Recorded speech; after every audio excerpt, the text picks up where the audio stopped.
시청자 여러분 안녕하세요. 7월 28일 월요일 파이널샷 시작합니다. 이번 한 주는 7월의 마지막 주이기도 하지만 8월을 맞이하는 주간이기도 합니다. 이번 주는 지난주와 마찬가지로 관세 협상에 대한 경계감이 우리 시장을 조금 흔들고 있는 것으로 보이는데요. 양 시장 오늘 분위기가 그렇게 좋지는 않은 가운데 삼성전자의 강세가 눈에 띕니다. 삼성전자가 22조 규모의 계약을 체결했다 파운드리 계약 소식이 전해지면서 반도체를 중심으로는 상승장이 이어지고 있다는 점 체크해 보시면 좋을 것 같습니다. 이번 한 주 7월에서 8월로 넘어가는 길목인 만큼 다양한 빅 이벤트들이 굉장히 많이 산존하고 있는데요. 마켓 네이컷을 통해서 함께 알아보시죠. 네, 오늘 마켓 네이컷으로 준비한 사진은요. 도널드 트럼프 미국 대통령 사진으로 준비했습니다. 이번 한 주는요. 관세 그리고 빅테크들의 실적이 줄지어 예고가 되어 있고 FOMC 회의까지도 앞두고 있는 만큼 다양한 이벤트들이 시장을 뒤흔들 것으로 보이는데 그 중심에는 트럼프 미국 대통령이 있습니다. 퍼펙트 스톰 여러 가지 이벤트들이 겹치면서 이로 인해 경제가 크게 흔들리거나 방향성을 결정할 것으로 예상이 되고 있고요. 올해 여름 가운데 가장 많은 이벤트가 산존하고 있는 한 주이기도 합니다. 가장 먼저 우리가 체크해 볼 거는요. 지금 미국의 중앙은행 FOMC 회의에서 어떠한 이야기가 나올지입니다. 금리는 동결할 것으로 지금 전망이 되고 있습니다. 7월 30일부터 31일까지 페드의 FOMC 회의가 진행이 될 예정이고요. 현재 기준금리인 4.25%에서 4.5%를 유지할 것이라고 시장은 90% 이상으로 예측을 하고 있습니다. 동결 유력한 이유는요. 관세로 인해서 근원 CPI가 지금 상승을 보이고 있다는 점이 첫 번째고요. 두 번째로는 고용이 아직까지도 견조하다, 실업률이 저조하다라는 것을 그 이유로 들고 있습니다. 그러니까 물가는 상방 압력을 계속해서 받고 있고 고용은 견조하니까 우리가 빠르게 인하를 할 필요성이 없다라고 지금 페드가 예측을 할 것이다라는 게 시장의 전망입니다. 그리고 이러한 분위기는요. 미국 국채에도 지금 고스란히 반영이 되어 있는 상황인데요. 10년물 국채 금리가 지금 4.5% 상단 그 박스권에서 등락을 거듭하고 있는 것으로 보이고요. 시장이 9월과 12월 연 2회 인하, 50bp 인하를 지금 선 반영하고 있는 것으로 국채에서는 확인이 되고 있습니다. 그렇다면 금리가 동결이 유력시 되는 가운데 우리가 FOMC 회의에서 어떤 걸 좀 주목을 해야 될까요? 우선 먼저 파월 의장의 발언입니다. 계속해서 트럼프 행정부가 파월에 대해서 압박을 가하고 있는 가운데 파월 의장이 과연 기자회견에서 어떠한 스탠스를 취할 것인지를 좀 주목해 보셔야 될 것 같고요. 두 번째로는 반대표가 얼마만큼 등장할지를 확인해 보셔야 될 것 같습니다. 현재 시장에서는 2명의 반대표를 예상하고 있는데 혹시 이거보다 소수 의견이 더 많아진다면 금리 인하에 대한 가능성이 더 유력하게 되는 거고 그렇게 됐을 때 시장은 좀 더 반응을 할 수 있다라고 보시면 좋을 것 같습니다. 현재 증권가에서는 이번 FOMC 회의를 두고서 여러 가지 분석이 나오고 있는데요. 먼저 유진투자증권 같은 경우에 2명의 소수 의견 가능성이 존재하지만 이미 예측이 된 것이기 때문에 시장의 영향은 제한적일 것이다라고 이야기를 했고요. SK증권 같은 경우에는 고용과 소비의 둔화가 확인되고 있기 때문에 9월 인하에 대한 시사 가능성이 나타나고 있다라고 평가를 했습니다. 키움증권 같은 경우에는요. 결국에는 고용과 물가가 어떻게 나오는지가 굉장히 중요하다라면서 7월과 8월의 지표를 주목해야 된다라고 이야기를 했는데 FOMC 회의가 끝나고 나서 또 미국에서는 다양한 지표들이 발표가 됩니다. 그 지표에 따라서 시장의 방향성이 또 변화할 수 있다는 점도 체크해 보셔야 될 것 같습니다. 두 번째로는 빅테크 실적이 줄줄이 지금 예고가 되어 있습니다. 이번 주 7월 30일 날 메타와 마이크로소프트의 실적 발표가 예고가 되어 있고요. 그 다음 날에는 애플과 아마존의 실적이 예고가 되어 있습니다. M7 가운데 4곳에서 이번 주에 실적을 발표한다는 거고요. 블룸버그에서는 이렇게 M4의 AI 지출이 3,500억 달러를 넘어설 것이다라고 추산하는 예상을 하는 그러한 기사를 내놓기도 했습니다. 즉 AI 산업에 대해서는 지속적으로 고평가 논란과 AI 시장이 더 확산될 것이다라는 찬반 의견이 팽팽하게 엇갈리고 있는데 지금 고평가 우려가 나올 수밖에 없는 게요. S&P 500이 너무 많이 올랐습니다. PER이 4년 만에 최고치를 기록하고 있다는 점. 그렇기 때문에 앞으로 실적이 더 강하게, 가파르게 오르지 않는다면 시장에서 충분히 부담스럽게 느낄 수 있다라는 게 그 예상이었습니다. 그런데 시장에서는요, 중요한 게 실적이 어떻게 나오느냐보다는 설비 투자를 기업들이 얼마만큼 할 것이고 실적 가운데서 AI와 관련된 실적이 어떻게 나오고 앞으로 어떻게 나올 것인지를 주목해야 된다라는 이야기가 나오고 있습니다. 다시 한번 풀어서 설명드리자면 AI 인프라에 대한 설비 투자를 얼마만큼 한 거냐, 캐펙스가 얼마만큼 증가할 것이냐가 결국에는 중장기적으로 기업들이 이만큼 투자할 정도로 AI 산업의 확장 가능성에 긍정적으로 해석을 하고 있다라고 시장은 바라보는 거고요. 그렇게 된다면 AI 관련 기업들의 주가가 다시 한번 점프할 수 있다라는 것입니다. 두 번째로는 클라우드라던가 검색 광고, AI 챗봇과 같이 AI 산업과 연관되어 있는 세부적인 실적을 봐야 된다라는 것입니다. 그렇게 됐을 때 시장에서는 AI 관련된 기업들의 주가가 다시 한번 상승할 수 있다라고 예측하고 있으니까요. 기업들이 실적 발표를 할 때 이 두 부분을 좀 집중해서 보시면 좋을 것 같습니다. 다음으로는 우리 시장의 정말 가장 중요한 이벤트 가운데 하나입니다. 관세 협상과 관련된 이야기를 드리고자 하는데요. 주말 사이 유럽연합과의 관세가 타결됐다는 소식이 전해졌습니다. 우리나라에는 당연히 좀 부담스럽게 작용할 수밖에 없는 그러한 이슈인 것 같습니다. 먼저 일본에는요, 관세 25%에서 15% 인하를 타결했다는 소식이 전해졌고 자동차 관세 역시나 15%로 지금 확정이 된 상황입니다. 유럽연합 또 일본과 동일한 조건으로 지금 관세 협상이 타결된 것으로 전해지고 있고요.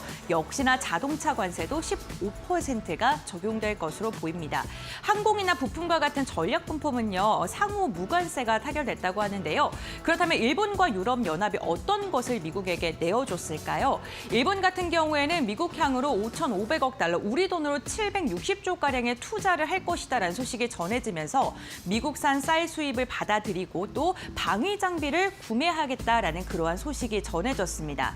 특히나 오늘 들려온 소식은요, 일본 부품을 사용하게 됐을 때 TSMC 미국 공장에 자금을 조달하는데 이 5,500억 달러 중에 일부가 활용될 수 있다라는 소식이 전해지면서 반도체, 조선 이러한 미국이 중요하게 생각하는 주력 산업의 공급망을 점점 더 촘촘하게 일본과 관계를 맺을 것이다라는 이야기가 전해졌습니다.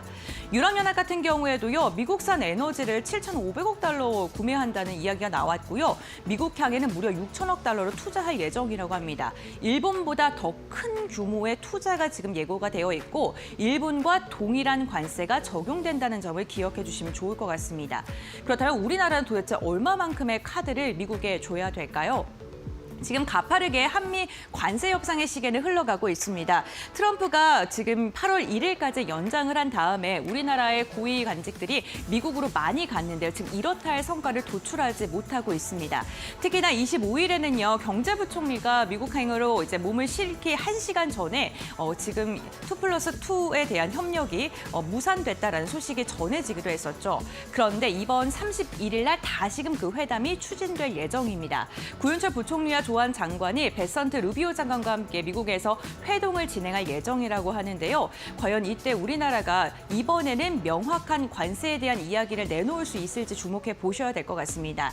이를 앞두고 김정관 산업장관이 러트닝 미 상무장관의 자택 앞까지 찾아가서 심야 협상을 벌였다라는 소식이 전해졌고요. 이 심야 협상에서 조선에 대한 또 긍정적인 이야기가 나왔다라는 소식까지 전해졌습니다. 우리나라는 지금 전략 카드를 총동원해야 됩니다. 계속해서 지금 관세에 대한 협상이 뒤로 밀리면 밀릴수록 내줘야 할 카드가 점점 더 많아져야 하기 때문인데요. 우선 먼저 대미 투자에 대해서는 일본과 비슷한 수준이 될 것으로 지금 전망이 되고 있고 쌀과 소고기에 대해서는 우리나라가 지금 강경하게 안 된다라는 입장을 냈었는데 일부 양보 가능성에 대한 이야기까지 나오고 있습니다. 세 번째로 우리가 가장 주력 카드로 꺼내들고 있는 게 조선협력이고요. 대통령실에서도 조선협력에 대한 이야기를 직접적으로 언급을 했고 지금 언론을 통해서도 우리나라가 조선과 관련돼서 지금 미국의 프로젝트를 제안해 놓은 상황이다라는 소식까지도 전해지고 있습니다. 여기에 네 번째로는 방위비를 조정하는 안까지 이야기가 나오고 있는데 이 여러 가지 카드를 통해서 과연 우리나라가 관세 협상을 유리하게 가져갈 수 있을지는 조금 더 지켜보셔야 될 것 같습니다. 다음 장을 통해서 이야기 나눠보겠습니다. 지금 트럼프 미국 대통령이요, 우리나라에 대한 언급을 안 하고 있고요. 중국과의 관세 협력에 대한 이야기는 하고 있는 상황입니다. 그렇기 때문에 우리나라가 조금 소외될 수 있는 그러한 우려감이 커질 수밖에 없는 상황이고요. 일본과 유럽연합, 중국과에는 합의를 지금 완전히 완료를 했거나 계속해서 합의를 시도 중인데 우리나라에 대한 명확한 방향성이 나오지 않는다는 점은 부담스럽습니다. 특히나 지금 트럼프 행정부에서 무역 확장법 232조에 대한 적용 검토가 나오고 있는 가운데 반도체, 의약품, 구리까지 관세를 조금 더 강하게 내릴 이야기가 지금 전해지고 있고요. 만약에 이 4일이 남은 시점 우리나라가 협의를 원활하게 하지 않게 된다면 당연히 자동차와 반도체 산업에 직격탄을 맞을 수 있습니다. 현대차 그룹이 이번에 실적 발표할 때도요, 관세에 대한 이야기를 많이 언급했다는 것도 기억해 주시면 좋을 것 같습니다. 어쨌든 간 우리나라가요, 지금 쿼터 확대, 쌀에 대해서 수입을 확대한다던가 아니면 조선 협력에 대한 이야기를 한다던가 아니면 미국의 반도체 투자안을 내놓는다든가 여러 가지 선택과 집중을 해야 되는데 중요한 건 우리나라의 실익을 챙기고 국익을 지켜낼 수 있는 그런 현명한 전략안을 잘 도출하셨으면 좋겠습니다.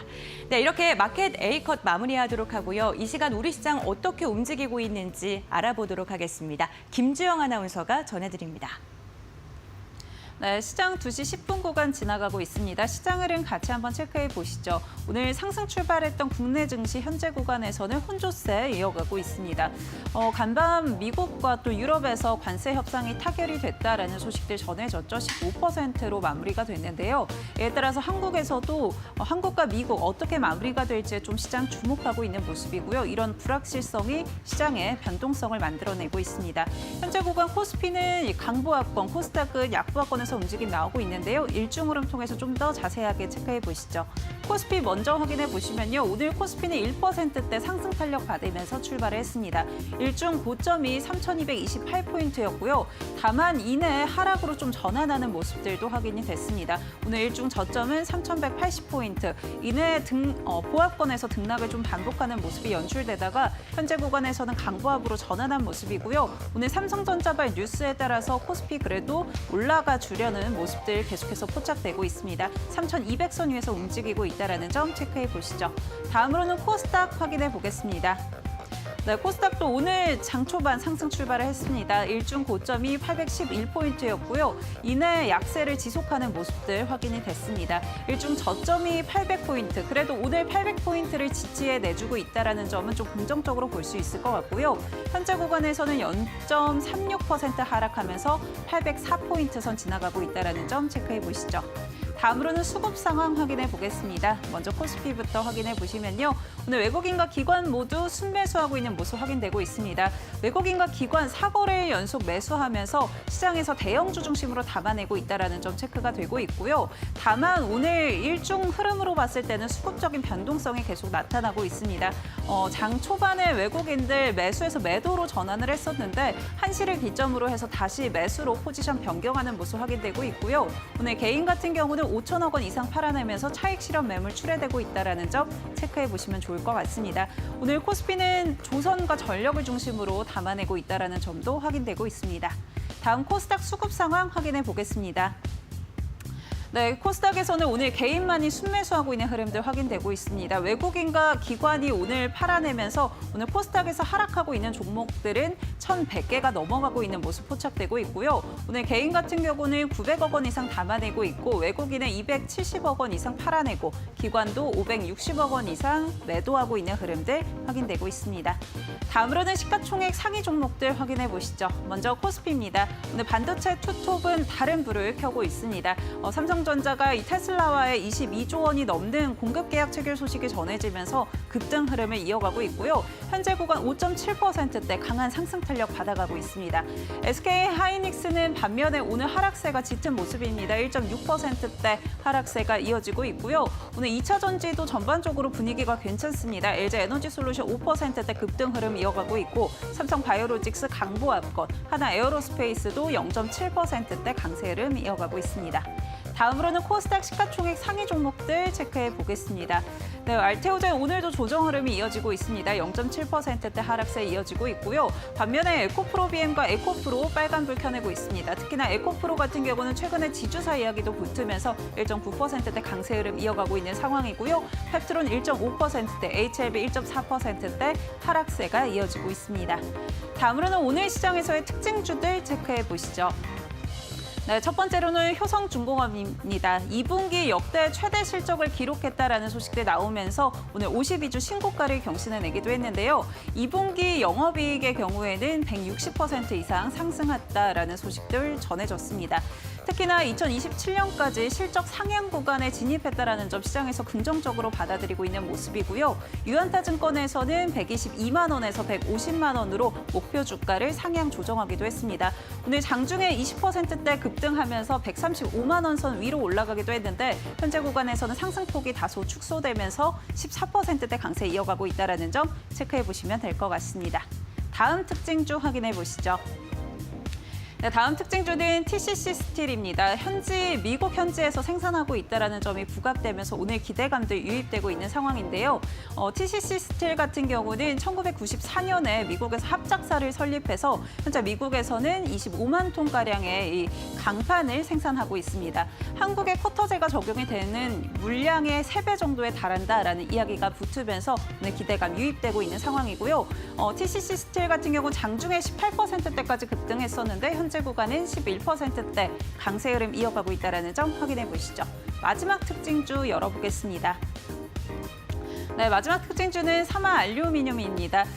이 미국과 유럽의 관세 협상이 타결됐다라는 소식들 전해졌지만 여전히 철강과 알루미늄에 대해서는 미국이 고율 관세를 부과하고 있는데요. 이런 부분에 대한 반사주의 기대감들 붙으면서 오늘 사마 알루미늄 같은 경우 20%대 강세 흐름 이어가고 있습니다. 지금까지 시연센터의 김주영이었습니다.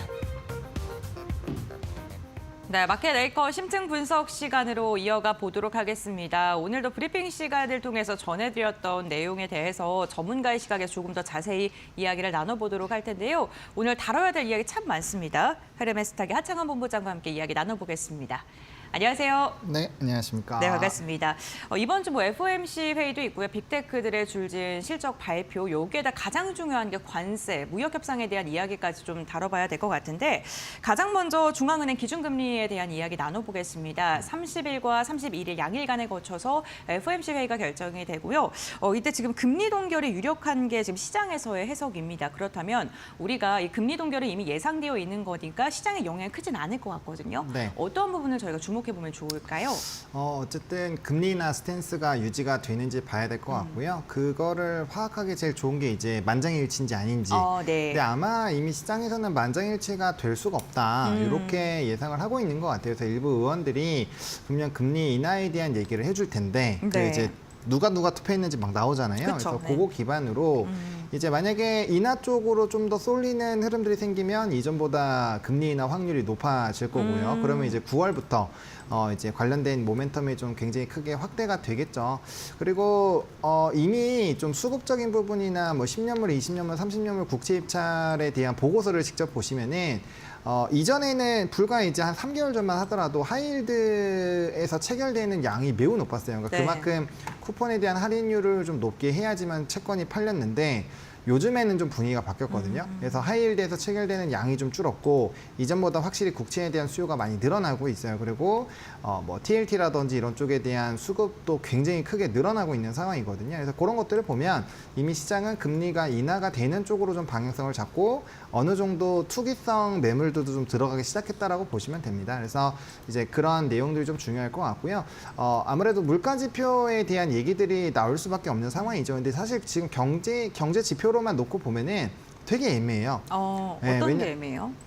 일단은 뭐 물가에 대한 인상분이 좀 반영이 되고 있는 상황이고 네. 그게 이제 기업들의 실적에서도 반영이 나오고 있잖아요. 예를 들면 GM 같은 걸 보시면 관세에 대한 여파가 있었고 거기에 따라서 영업이익이 조금 무너지는 그런 상황들이 생겼거든요. 그러면 기업들이 관세에 대한 영향을 받는다라는 건 결국에는 물가에 대한 강한 인상 흐름들이 나타날 수 있는 거고 그렇게 됐을 때는 이제 연준 입장에서 강하게 금리 인하를 또 밀고 가기가 어렵다라는 거예요. 그래서 GDP에 대한 데이터들 그리고 이제 소비가 일단 잘 진행이 되니까 소비 데이터 좀 중요할 것 같고요. 특히나 이제 PC에 대한 구성 요소를 굉장히 좀 많이 보기 때문에 코어 CPI에 대한 변화 요인이 어떻게 나오는지를 좀 체크를 해보시면 좋을 것 같습니다. 그리고 최근에 이제 CPI나 PPI 데이터는 사실 조금 왜곡이 되어 있긴 해요. 일단 에너지 가격 자체가 변수가 너무 큰 상황이고요. 그 기타 부분도 어느 정도는 관세라든지 이런 부분에서 좀 마사지가 들어가고 있는 상황이라 그런 데이터에 대한 이제 연준 의원들의 발언이 어떻게 나오는지가 좀 되게 중요한 포인트다. 왜냐면 점도표는 안 나오기 때문에 네. 그냥 멘트가 어떻게 바뀌는지를 좀 봐야 될 것 같아요. 그래서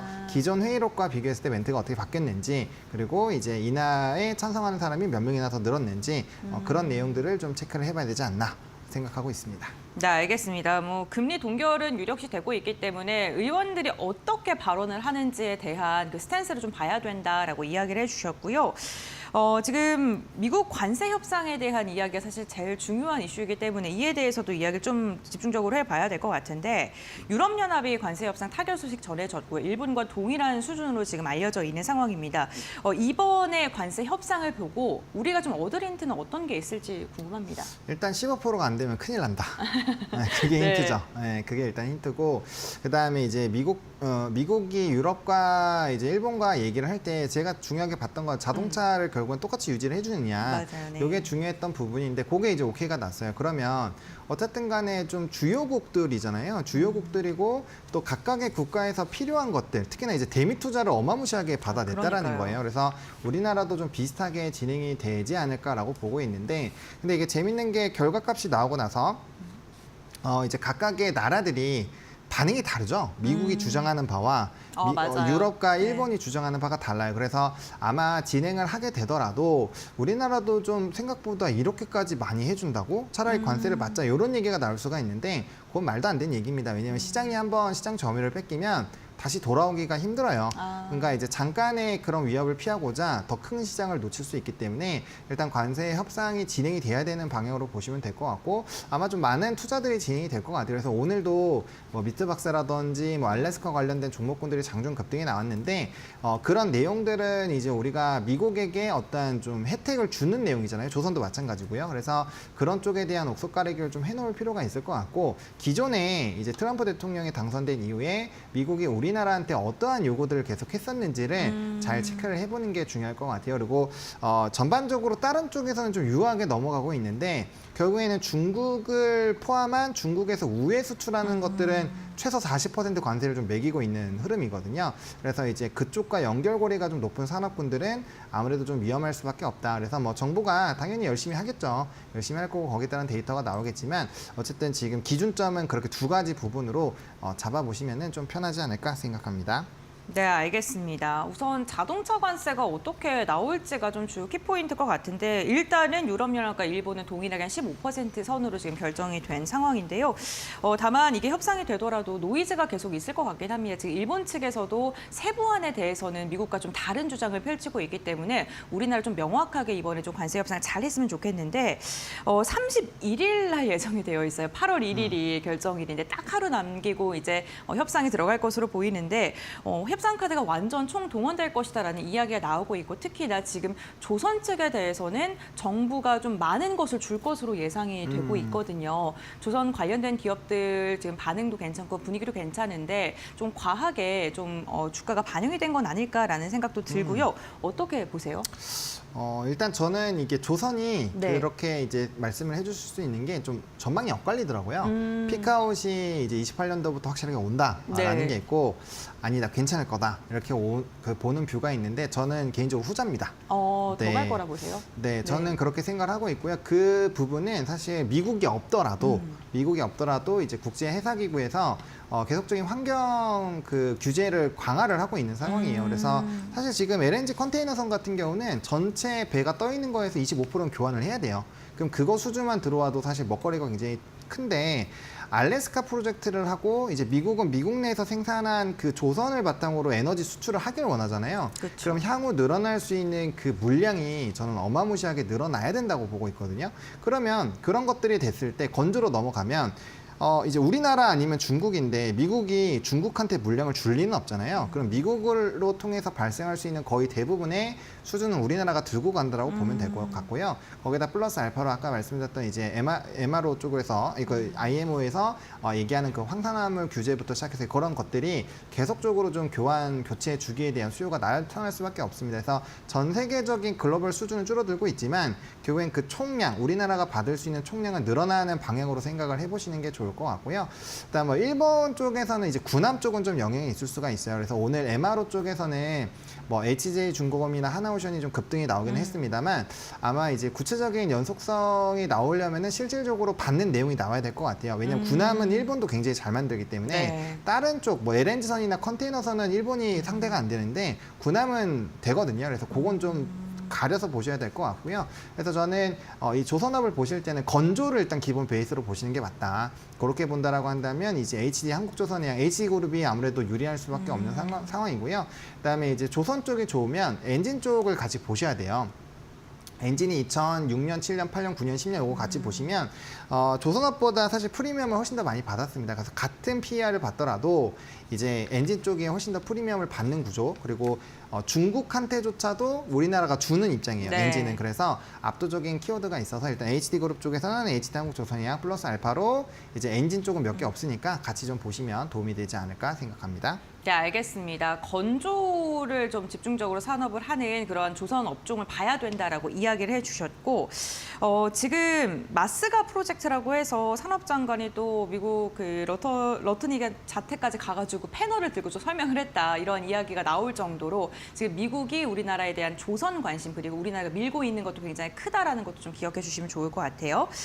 이번 주 좀 주요 빅 이벤트 가운데 하나가 M7 가운데 4곳에서 실적을 발표를 한다는 겁니다. 어떤 부분 주목하고 계신지도 궁금합니다.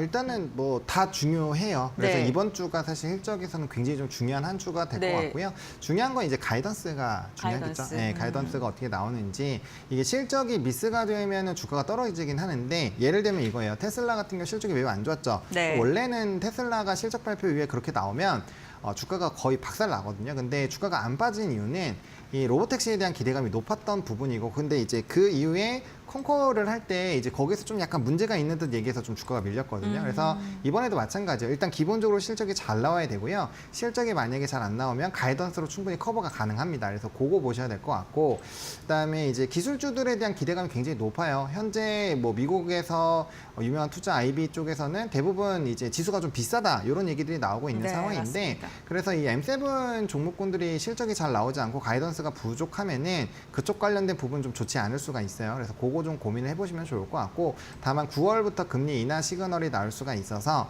그런 관련된 부분을 본다면은 이제 기술주랑 성장주가 좀 강할 수 있고 기술주가 강세 흐름을 보면 M7은 당연히 간다고 보셔야 될 것 같거든요. 그래서 그 부분까지 좀 보셔서 현재 시점에서는 단기 눌림이 좀 세게 나오더라도 만약에 금리 인하 포지션이 좀 높다라고 생각을 하시면 이제 눌림목 매수를 해보셔도 괜찮다 이렇게 좀 말씀을 드리겠습니다.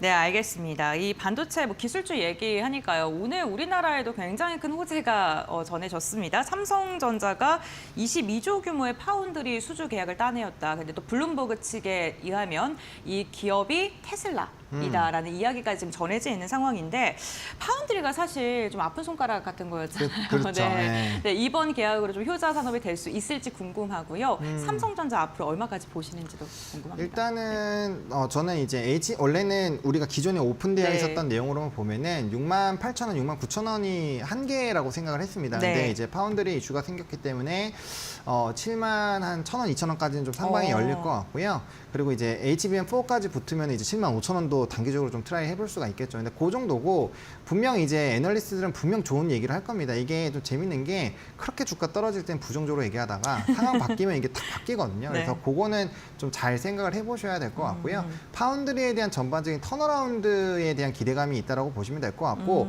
어쨌든 테슬라로 거의 뭐 굳혀지고 네. 있는 상황이죠. 그리고 이게 이제 굉장히 큰 회사이기 때문에 이 레퍼런스를 통해서 보면은 충분히 향후 캐파가 늘어날 수도 있어요. 그래서 그런 내용들로 놓고 보면은 조금 더 이제 플러스 알파가 붙는 거죠. 그래서 범용에 대한 가격 반등에 대한 부분, 그리고 HBM4에 대한 부분, 그리고 파운드리에 대한 부분, 그리고 이제 자사주 매입과 이제 주주 환원 정책 그런 것들이 같이 다 믹스가 되고 있는 상황이라서 추가적인 상승은 조금 더 노려보셔도 될 것 같고, 이거는 이제 주는 아니고요. 좀 플러스 알파 요인으로 보시면 될 것 같고, 거기에다가 이거를 기반으로 아마 이제 증권가 애널리스트 코멘트들이 달라질 거기 때문에 거기에 따라 이제 수급이 좀 같이 붙어줄 수 있는 부분에서의 매력도가 있다, 이렇게 보시면 될 것 같습니다. 네, 알겠습니다. 뭐 업계에서도 이번 계약으로 인해서 적자의 발목을 계속해서 잡고 왔던 이 파운드의 변화가 있을 것이다라는 긍정적인 이야기를 주셨는데 역시나 본부장님께서도 목표 주가를 기존보다 조금 높여서 말씀을 해주셨습니다. 네, 오늘 이번 주에 있을 다양한 이벤트들 이야기 나눠봤고요. 오늘 말씀은 여기까지 듣겠습니다. 고맙습니다. 네, 감사합니다.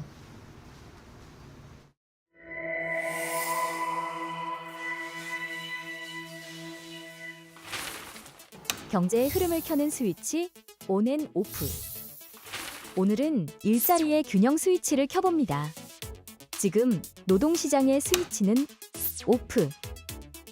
기계는 쉬지 않고 일하고 AI는 사람보다 더 빠르게 결정합니다.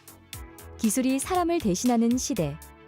일은 넘치는데 일자리는 점점 줄어드는 이 아이러니. 지금 우리는 자동화 사회라는 전환점을 마주하고 있습니다. 오늘은 이 자동화 사회의 현실을 3가지 핵심 키워드로 정리해 보겠습니다. 첫 번째, 기계의 확장. 단순 반복 업무는 이미 대부분 자동화됐습니다. 물류 창고의 로봇, 무인 점포, 자동 주문 시스템까지. 심지어 고객 응대나 번역처럼 사람만이 할 수 있을 것 같던 일까지 이젠 AI가 빠르게 따라잡고 있습니다. 기계의 확장은 일의 자리를 차지한다는 의미가 아닌 일의 방식 자체를 바꾼다는 경고이기도 합니다. 두 번째, 일자리 격차. 누군가는 기술을 다루고 누군가는 기술에 밀려납니다. 자동화 시대의 격차는 단순한 고용 유무가 아닙니다. 고임금 고숙련 일자리는 더 늘어나고 반복 업무 중심의 저임금 일자리는 빠르게 줄어드는 중인데요. 일자리는 이분화되고 그 사이의 중간 일자리들은 사라지고 있습니다. 세 번째, 재교육의 스위치. 새로운 기술이 등장할수록 새로운 역량이 요구됩니다. 디지털 문해력, 데이터 해석력, 창의적 문제 해결 능력. 평생 직장보다 평생 학습이 더 현실적인 시대가 된 셈입니다. 하지만 여전히 많은 사람에게 새로운 교육과 전환 기회가 충분히 제공되지 않고 있다는 점도 현실의 벽으로 작용하고 있습니다. 정리하자면 기계는 일의 방식을 바꾸고 기술은 일자리의 격차를 키우며 재교육은 미래 생존을 위한 기본 조건이 되고 있습니다. 그래서 지금 일자리의 균형 스위치는 오프. 누군가는 속도를 따라잡지만 누군가는 시작선에도 설 수 없는 시대. 자동화 사회의 전환점, 그 한가운데에 우리가 있습니다. 경제의 흐름을 켜는 스위치, 온 앤 오프. 다음 시간엔 그 격차를 메우기 위해 전 세계가 근로시간을 줄이는 시도에 나선 이야기를 전해드립니다. 주 4일 근무제, 이건 유토피아일까요? 아니면 생존 전략일까요? 근로시간 단축의 진짜 속내를 3분 내로 정리해드릴게요.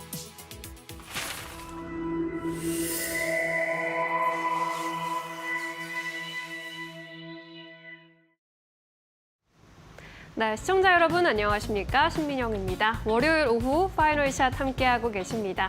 이번에는 종목 파인더 통해서 보다 자세한 종목 이슈들 점검해 보시고요. 투자 전략 함께 정비해 보시죠. 첫 번째 이슈 바로 들어가 보도록 하겠습니다. 네, 미국과 유럽연합 무역 협상을 이제 간밤에 타결했다라는 소식 전해졌습니다. 미국은 결국 EU산 유럽연합의 수입품에 15% 관세를 일괄 적용하기로 했죠. 품목별로 관세를 봤을 때는 철강은 제외됐지만 자동차와 의약품까지 15% 관세의 적용에 포함이 된 것으로 알려졌습니다. 유럽의 사례 그리고 일본의 사례를 봤을 때 15%가 최선인 것으로 보이는데 그렇다면 유럽은 무엇을 내줬을까요? 유럽연합은 7,500달러 규모의 미국산 에너지 구매 그리고 6천억 달러의 대미 투자를 약속했습니다. 유럽의 경제 규모가 큰 만큼 투자 규모도 이렇게 꽤 큰 것으로 나타나게 됐는데요. 우리나라는 한미 관세 협상 31일로 예정이 되어 있는 가운데 우리 정부의 막판 협상 지렛대는 조선 업종이 될 것으로 보입니다. 주말 사이에 대통령실에서 브리핑이 있었는데 미국 측의 조선 분야에 대한 높은 관심을 확인했다라고 했고요. 양국 간의 조선 협력을 포함한 상호 합의 가능한 방안을 마련하기로 했다라고 현재 이런 계획을 전했습니다. 특히 일본식의 직접 투자 대신에 구체적인 협력 방안을 제시할 것으로 전망이 되고 있는데 우리 측에서 현지 공동 건조나 기술 이전, 인력 양성 등에 초점을 맞추면서 현지화 전략에 조금 더 초점을 맞출 것으로 보이죠. 이렇게 된다면 조선 업종은 더욱더 탄력을 받을 수밖에 없을 텐데요. 지난 금요일에 이어서 오늘도 시세의 연속성 확인이 되고 있습니다. 결국에 믿을 것은 조선이다라는 생각이 이렇게 매수세로도 이어지고 있는데요. 한나 IMS와 같은 기자재 관련주들의 상승세 돋보이고 있습니다. 8%대 급등세, 하나오션도 8%대 급등세 가져가면서 97,800원 선에 현재 거래가 되고 있습니다. 세진중공업과 HD 현대중공업, HJ중공업까지 일제히 4에서 5%대 탄력 받아가는 모습입니다. 이어서 두 번째 이슈 살펴보시죠. 네, 반도체 관세 쪽에서도 또 새로운 발언이 나왔습니다. 2주 안에 이제 또 윤곽이 드러날 것으로 보이는데 미국의 상무부 장관 하워드 러티닉이 반도체 생산 미국으로 다시 가져올 것이다라는 발언을 했고요. 반도체 수입 조사 결과를 2주 내 발표한다면서 관세에 대한 내용을 분명히 할 것임을 시사했습니다. 이러한 가운데 오늘 국내 증시에서는 삼성전자의 파운드리 계약 수주 소식이 굉장히 핫하죠. 22조 8조 원 규모의 계약 수주 소식을 전했습니다. 글로벌 빅테크 기업이 테슬라로 알려졌고 반도체를 2나노미터 공정을 통해서 양산한다는 계획을 전했는데요. 시장에선 긍정적으로 판단을 하고 있습니다. 파운드리의 사업 반등의 계기가 될 수 있을 것이라는 전망, 그리고 그동안 수율 안정화에 난항을 겪었었던 3나노 이하의 첨단 공정에서 TSMC 시장을 내주었었는데 이번 수주 계약이 대단히 고무적이고 이로 인해 추가 수주 계약 기대할 수 있지 않을까라는 기대감 적용이 되고 있습니다. 오늘 반도체 전반으로 훈풍을 불어넣어주고 있는데요. 현재 분위기 함께 살펴보시죠. 네, 두산 테스나는 결국 오후 장중에 상한가에 올라왔습니다. 현재도 상한가에 머물러 있는 모습. AD 테크놀로지는 26%대 급등세 포착되고 있습니다. 가온칩스도 23%대, 네페스야크까지 21%까지 이렇게 오르면서 반도체 관련주 안에서의 훈풍 두드러지는 모습입니다. 이어서 다음 이슈 살펴보도록 하겠습니다. 네, 효성중공업도 역시나 오늘 뜨거운 기업입니다. 증권가에서 목표가 줄 상향하고 있는데 2분기 분기 기준으로 사상 최대 실적을 다시 썼습니다. 매출이 1조 5,253억 원, 전년 동기 대비 27% 증가했고 영업이익도 1,642억 원 기록하면서 전년 동기 대비 161.9%나 급증을 했습니다. 글로벌 초고압 전력기기 매출 수익성 지속적으로 증가하고 있고 특히 미국 법인을 중심으로 영업이익 급증하고 있는 것으로 확인이 됐고요. 수주액의 경우 2조 원 넘어서면서 전년 동기 대비 45% 또 증가했습니다. 향후의 실적 성장세 이어질 것이라는 전망까지 탄력을 받아가고 있습니다. 오늘 다수의 증권가에서 이렇게 목표 주가 상향 리포트를 내놨는데요. 흥국증권 괄목 상대할 만한 실적이다라면서 특히 미국 실적 개선 속도 두드러진다라고 봤습니다. 목표가 150만 원 제시를 했고요. 삼성증권에서 145만 원까지 상향하는 리포트 제시를 했습니다. 대신증권에서도 실적, 수주, 증설 모두 서프라이즈다라고 봤고요. LS증권에서 가장 높은 목표 주가 155만 원까지 제시했습니다. 기존의 120만 원에 155만 원까지 30%나 끌어올렸고요. 기존의 시장에서 예상했던 것을 크게 초과한 슈퍼 서프라이즈라면서 중공업 부문의 폭발적인 성장에 주목을 했습니다. 유한타증권에서도 150만 원까지 역시 바라보면서 황제주의 질주 멈출 이유가 없다라는 평가 내놨는데요. 오늘 155만 원까지 목표 주가 제시된 LS증권의 이러한 리포트에 힘입어서 현재도 강세 흐름 이어가고 있습니다. 전력기기 관련주 전반적으로 잘 가고 있는데요. 효성중공업이 128만 3,500원에 또 거래가 되는 모습, 15%대 급등세 포착이 되고 있습니다. 산일전기도 14%대 급등세 나타나고 있는 모습이고요. 일진전기와 TC머티리얼즈, 생명전기까지 2에서 3%대 강세 흐름 받아가고 있는 상황입니다. 이어서 마지막 이슈 함께 살펴보시죠. 네, LG 에너지솔루션 역시 강세 흐름 나타나고 있는데 시장에서 ESS 고성장세 기대에 좀 기대감을 크게 걸고 있는 모습입니다. ESS 성장의 사업수 성장을 들고 조금 엇갈린 의견이 나타나고도 있지만 어쨌든 NH투자증권에서 목표 주가 12% 상향 조정하는 리포트 제시했고요. 목표가 45만 원까지 단기 반등 가능한 국면이다라고 봤습니다.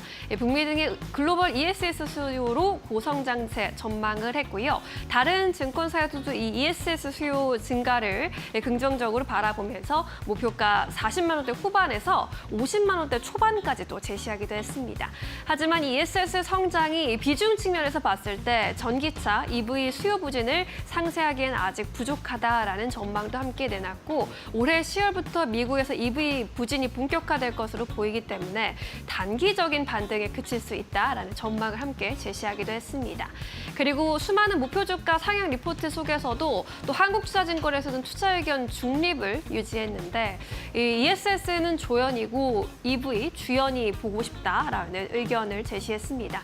ESS 양산 본격화가 반갑긴 한데 EV 배터리의 반등이 그립다라는 거고요. 핵심 산업의 업황이 개선되고 그다음에 사도 늦지 않다라는 의견 제시했습니다. 배터리 업황의 개선 없이는 시장을 아웃퍼폼하기는 힘들 것이다라는 전망을 제시하기도 했는데요. 오늘 그래도 2차 전지 관련주 전반적으로는 흐름 괜찮게 흘러가고 있습니다. 시장 대비해서 오늘 흐름만 봤을 때는 아웃퍼폼하고 있습니다. LG엔솔이 5%대 강세 탄력 가져가고 있고요. 이 밖에 삼성 SDI도 3% 가까운 오름세 포착이 되고 있습니다.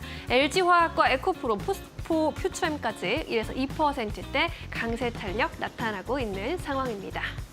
자, 이렇게 해서 오늘의 주요 이슈들, 종목들의 흐름 점검해 보셨고요. 이번에는 증권가 전화 연결 통해서 보다 자세한 의견 들어보도록 하겠습니다. SK증권 서용은 차장 연결할게요. 차장님 안녕하세요. 네, 차장님 안녕하세요.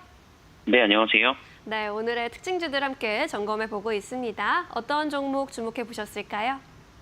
네, 오늘 첫 번째로는 제가 이 시간을 통해서 소개해드렸던 종목인 HC중공업의 상승을 좀 특징적으로 좀 볼 수 있을 것 같습니다.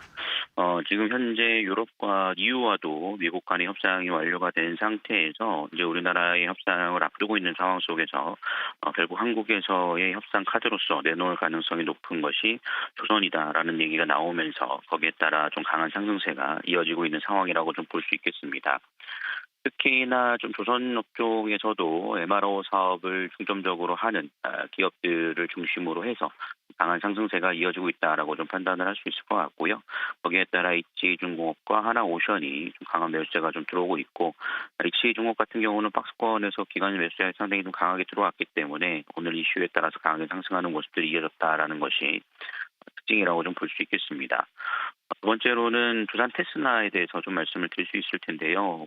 오늘 삼성전자 파운드리 쪽에 대한 22조 규모의 계약 수주 발표가 나오면서 거기에 따른 기대감이 상당히 좀 높아져 있다라고 볼 수 있겠습니다. 특히나 두산 테스나 같은 경우에는 엑시노트 2500에 대한 테스트 작업에 대한 부분들을 참여를 하고 있고 테스트 장비 쪽에 대한 부분들의 매출이 긍정적으로 좀 나오고 있는 상황이기 때문에 특히나 강한 상승세가 좀 이어지고 있다라고 좀 볼 수가 있겠고요. 앞으로 삼성전자에 대한 이슈로 인해서 거기에 따른 반도체 부품단들에 대한 종목군들에 대한 상승도 좀 충분히 좀 기대해 볼 수 있지 않을까라고 말씀을 좀 드릴 수 있겠습니다. 네, 두산 테스나까지 함께 점검해 봤고요. 이번에는 종가 베팅주로 한번 여쭤보도록 하겠습니다. 어떤 종목 눈여겨보고 계실까요? 네, 원익 IPS 좀 보고 있는데요. 사실 오늘 종가 베팅주로 선정한 이후로도 좀 상승세가 나와서 좀 추격 매수가 좀 어려울 수도 있겠습니다만 여전히 좀 관심을 좀 가져보실 수 있지 않을까 싶습니다. 방금 투자한 테스나 말씀드렸듯이 삼성전자 파운드리 수주에 대한 기대감이 좀 나타나주고 있다라고 볼 수 있겠고요. 특히 특히나 최근 식각 장비에 대한 출시로 인해서 앞으로에 대한 기대감이 좀 높아져 있는 상황이라고 좀 볼 수 있겠습니다. 원이가 일단 상당히 오랜 기간 동안 조정을 받았고 최근에 바닥을 다지면서 박스권에서 저점 높여나오고 있다는 점을 감안해 본다라면 오늘 정고점 돌파가 그냥 단순한 한 번의 상승이 아닌 추가적인 상승을 좀 만들어낼 가능성이 높다라고 좀 판단하고 있으니까요. 그 점 참고해 보시면 좋지 않을까라고 말씀드리겠습니다. 네, 원익 IPS에 대한 의견 제시해 주셨습니다. 오늘은 여기까지 들을게요. 고맙습니다. 네, 감사합니다. 네, 이 밖에도 오후장에서 놓치지 말아야 할 종목들 함께 점검해 보도록 하겠습니다. 지시인포 박근호 이사 모셨습니다. 어서 오십시오. 안녕하십니까. 네, 오늘 파이널샷이 포착한 특징주들 먼저 화면으로 만나보도록 하겠습니다. 네, 효성중공업 증권가에서 목표가 155만 원까지 제시된 가운데 급등 흐름 이어가고 있고요. 삼성전자도 이제 7만 원 선 돌파를 아주 강하게 시도하고 있습니다. 테슬라 양파운드리 공급 계약 소식이 주가 강하게 밀어올리고 있습니다. LG에너지솔루션의 경우에도 ESS 사업 부문에 대한 기대감 속에 강세 흐름 나타나고 있고요. 세진중공업을 비롯한 조선기자재 쪽 역시나 강한 흐름 포착되고 있습니다. 이 안에서 어떤 종목 좀 자세히 살펴볼까요? 첫 번째 종목 열어보겠습니다. 네, 두산테스나 오늘 삼성전자에 대한 수혜 가장 강하게 받아가고 있습니다. 결국 오후장에서 상한가를 터치했고 삼성전자 1차 밴더로 주목받는 모습입니다. 어떻게 보실까요? 네, 삼성전자는 어딘지 절대 밝힐 수 없다라고 얘기를 했는데 일론 머스크가 자기 소셜에다가 바로 이제 삼성전자한테 맡겼다라고 이제 얘기를 했죠. AI 이제 6 칩으로 좀 알려져 있는데 AI 5 칩은 5세대는 지금 현재 TSMC가 이제 생산을 담당을 하고 있는데 이나노 공정에서 이제 우리나라에서 생산하는 게 아니라 미국 테일러 팹에서 생산을 하는 거죠. AI 6. 일단 이게 뭐 그 자율주행과 관련된 부분 그다음에 그 테슬라에서 이제 옵티머스 로봇에도 이걸 이제 적용하겠다라고 이제 밝힌 그런 칩인데 이건 이제 삼성전자가 이거를 잘 만든다라고 하면 지금 현재 글로벌 파운드리 마켓시어가 점유율이 지금 TSMC가 67%가 넘고 삼성전자가 7% 간신히 넘거든요. 좀 약간 러프하게 잡으면 10배 차이가 나는데 이번을 계기로 일단 삼성전자 이나노 공정에 대한 수율이라든가 어떤 기술력이 좀 약간 시장에서 검증이 된다라고 하면은 그동안에 뭐 상당히 적자 요인이었고 저는 삼성전자 입장에서 HBM이 이제 뭐 엔비디아의 어떤 퀄 테스트를 통과한다 이런 것보다도 사실 삼성전자는 이 파운드리 쪽에서 점유율 회복이 더 중요하다라고 생각을 해야 네. 하고 있거든요. 점유율 회복이라고 해야 될지 아니면 성장이라고 해야 될지 과거보다는 떨어졌으니까. 이 두산테스나 오늘 네페스 오전에는 네페스 아크가 좀 더 강했었죠. 거의 이제 똑같은 계열이니까. 근데 두산테스나가 지금은 일단 상한가를 들어갔다 풀렸다 지금 하고 있는 상황인데 두산테스나는 지금 현재 그 매출 구조가 삼성전자에서 95% 이상이 나오고 있기 때문에 삼성전자 파운드리 부분의 가동률이 올라가면 그냥 뭐 가만히만 있어도 그 매출이나 영업이익이 올라갈 수밖에 없는 구조죠. 1차 밴드 웨이퍼 테스트하는 기업이죠. 이런 부분들 그리고 앞서서도 오늘 두산테스나가 굉장히 시장에서 집중을 받으니까 종목이 좀 겹치기도 하는데 네. 그 전에 이제 호재가 있었었죠. 지금 삼성에서 나온 폴더블 이제 갤럭시 G 시리즈가 지금 역대급 뭐 사전 예약을 기록을 하면서 그 안에 들어가 있는 게 이제 퀄컴의 스냅드래곤이 아니라 삼성전자 엑시노스니까 이것과 관련해서도 두산테스나가 당연히 수혜를 받을 수밖에 없는 상황이죠. 시장에서는 사실 이러한 그 재료가 나오기 전에는 두산테스나의 목표 주가를 계속 좀 하향시켰었어요. 근데 최근에 이제 뭐 어떤 기사 내용에서 폭염의 단비 같은 어떤 수준다라는 표현을 썼던데 정말 좀 적절한 수준 것 같고 그 밑으로 이제 밸류 체인에 있는 기업들도 뭐 당연히 어떤 뭐 수혜를 받을 수밖에 없는 상황인 것 같아요.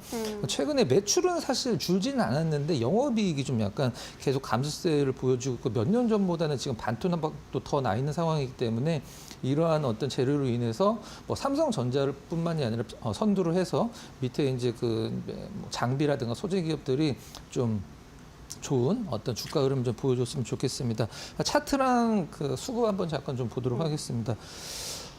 그동안에 사실 수급 보면은 사실 누구 하나 사주는 쪽이 없었습니다. 외국인도 팔고 기관도 팔았는데 오늘 외국인 기관 기준으로 외국인 기준으로 굉장히 강하게 좀 드라이브가 매수가 들어오는 듯한 느낌인데 바닥은 확실히 잡아놨는데 이 선이 어떤 선이냐면 네. 여러분들 두산 테스나 이제 차트를 코로나 때 보면 코로나 때 두산 테스나만큼 안 빠진 기업이 없을 정도로 거의 안 빠졌었거든요. 이게 바로 그때 주가입니다. 그래서 이 밑으로는 거의 안 빠지는 주가 흐름이 여기 있는데 최근에 올해만 들어서도 한 2번 정도 터치를 좀 했죠. 그러고 나서 우리가 보통 얘기하는 쌍바닥 잡고 지금 이제 횡보하다가 오늘 급등하는 흐름 보여주고 있는데 하여튼 좋은 소식이 이제 실적까지 연결될 수밖에 없는 소식이기 때문에 단기적인 어떤 이벤트라고 보지 마시고 좀 조정을 받았을 때 조금 접근하는 방법이 좀 약간 합리적이지 않나라는 생각을 좀 하고 있습니다. 네, 오늘 코스닥 반도체 안에서 가장 크게 급등하고 있는 종목입니다. 두산 테스나 앞으로의 흐름도 함께 눈여겨보시면 좋겠습니다.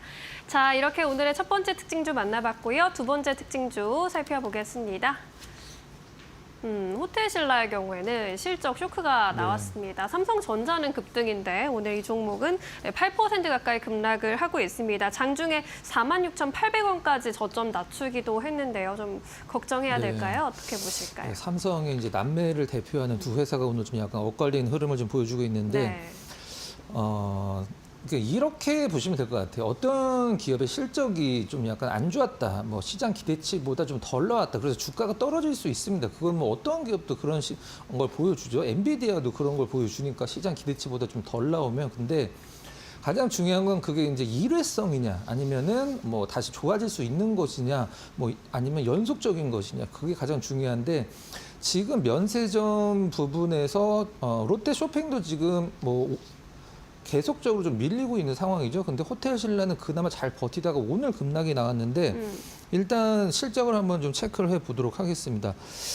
시장에서 약간 기대치보다도 좀 덜 나왔다. 이게 이제 시장의 중론인 것 같아요. 시장에서는 일단은 실질적으로 이제 영업이익 87억이 나왔는데 시장에서 호텔신라 2분기 영업 전망치가 이제 160억이 넘었었거든요. 근데 한 반 정도밖에 좀 안 나왔고 매출은 한 1조 400억 정도 기대를 했는데 1조 200억대 정도 나왔어요. 근데 전년 대비해서는 이제 자체적으로 봤을 때는 매출은 좀 소폭 증가를 좀 했죠. 중요한 것은 이제 호텔신라의 매출 비중이 사실 이름은 뭐 호텔신라지만 사실 뭐 신라 면세점이라고 해도 과언이 아닐 정도로 면세점 쪽의 매출 비중이 압도적이죠. 일단 이런 부분들 면세점 매출이 한 8,500억대라고 하면은 일단 호텔 부분은 이제 1,700억대인데 호텔 부분은 영업이익이 뭐 나쁘지 않게 나왔습니다. 근데 그거를 면세점 쪽에서 그것도 시내 면세점에서 많이 좀 갉아먹었었는데 과거에 이 호텔신라가 최고치를 찍었을 때가 이제 가장 많이 올랐던 주식이 어떤 거냐면 2015년도 전후에서 호텔신라가 최고치를 찍었었는데 그때 우리나라에서 초급등한 섹터가 화장품이었습니다. 이제 중국 쪽이 우리가 흔히 얘기하는 따이공이라고 얘기하는 보따리상들이 정말 뭐 가격 뭐 상표 안 보고 그냥 그 모조리 그냥 쓸어 담아서 갈 정도로 마스크팩이 또 그때 가장 큰 어떤 제품 중에 하나였었죠.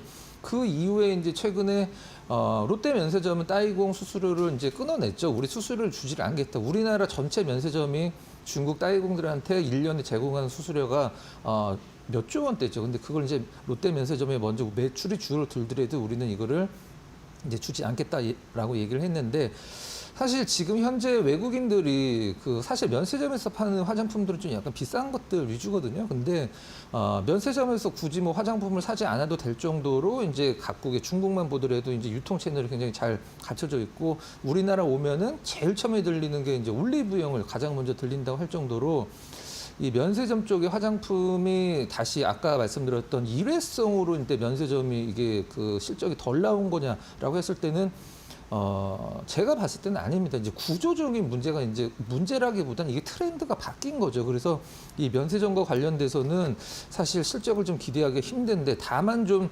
센티멘탈적인 측면에서 그리고 실적은 좀 도움이 될 수 있는 부분이 3분기에 좀 기다리고 있죠. 이제 중국 단체 관광객 기준으로 무비자 입국 허용 요 부분이 면세점들 관련돼서 한번 시장에서 큰 관심을 불러일으킬 수 있을 만한 재료인데 3분기에 한다라고 이제 1분기서부터 계속 얘기는 나오는데 언제 한다라고는 사실 발표가 안 돼 있고 그리고 호텔신라가 지금 우리나라 주식시장에서 올라가는 기업들을 보면 대부분 주주환원책이라는 단어를 끼고 있거든요. 근데 이 주주환원책이 이런 어떤 큰 기업들 중에서 굉장히 좀 뒤처져 있는 상황이에요. 지금 현재 뭐 배당이라든가 이런 뭐 돈을 못 버니까 사실 뭐 배당을 못 주는 건 이해를 하긴 합니다만 배당도 굉장히 낮은 편이고 우리가 이런 식으로 뭐 주주 환원책을 갖고 있고 달성 목표를 좀 우리가 뭐 이루기 위해서 노력하겠다 이런 걸 좀 발표를 하잖아요. 근데 그런 게 없습니다. 그래서 시장에서 좀 약간 실망감이 있고 4월 달서부터 사실 많이 올라온 것도 뭐 실적 때문에 올라온 게 아니라 뭐 2분기, 3분기는 뭐 좋아질 것이다라는 기대감 때문에 올라왔는데 최근에 이제 발표된 그 실적이 그 기대감을 이제 무너뜨리는 어떤 재료가 돼서 주가가 이제 급락까지 나온 거죠. 다만 좀 긍정적인 거는 오늘 거래가 굉장히 많이 터지고 있습니다. 한마디로 좀 약간 매도 클라이막스성 매도도 나오고 있어서 한동안은 좀 약간 매도가 좀 가벼워질 가능성도 있다. 이 부분 좀 긍정적으로 보셔도 될 것 같아요. 차트랑 한번 수급 한번 잠깐 보도록 하겠습니다. 네.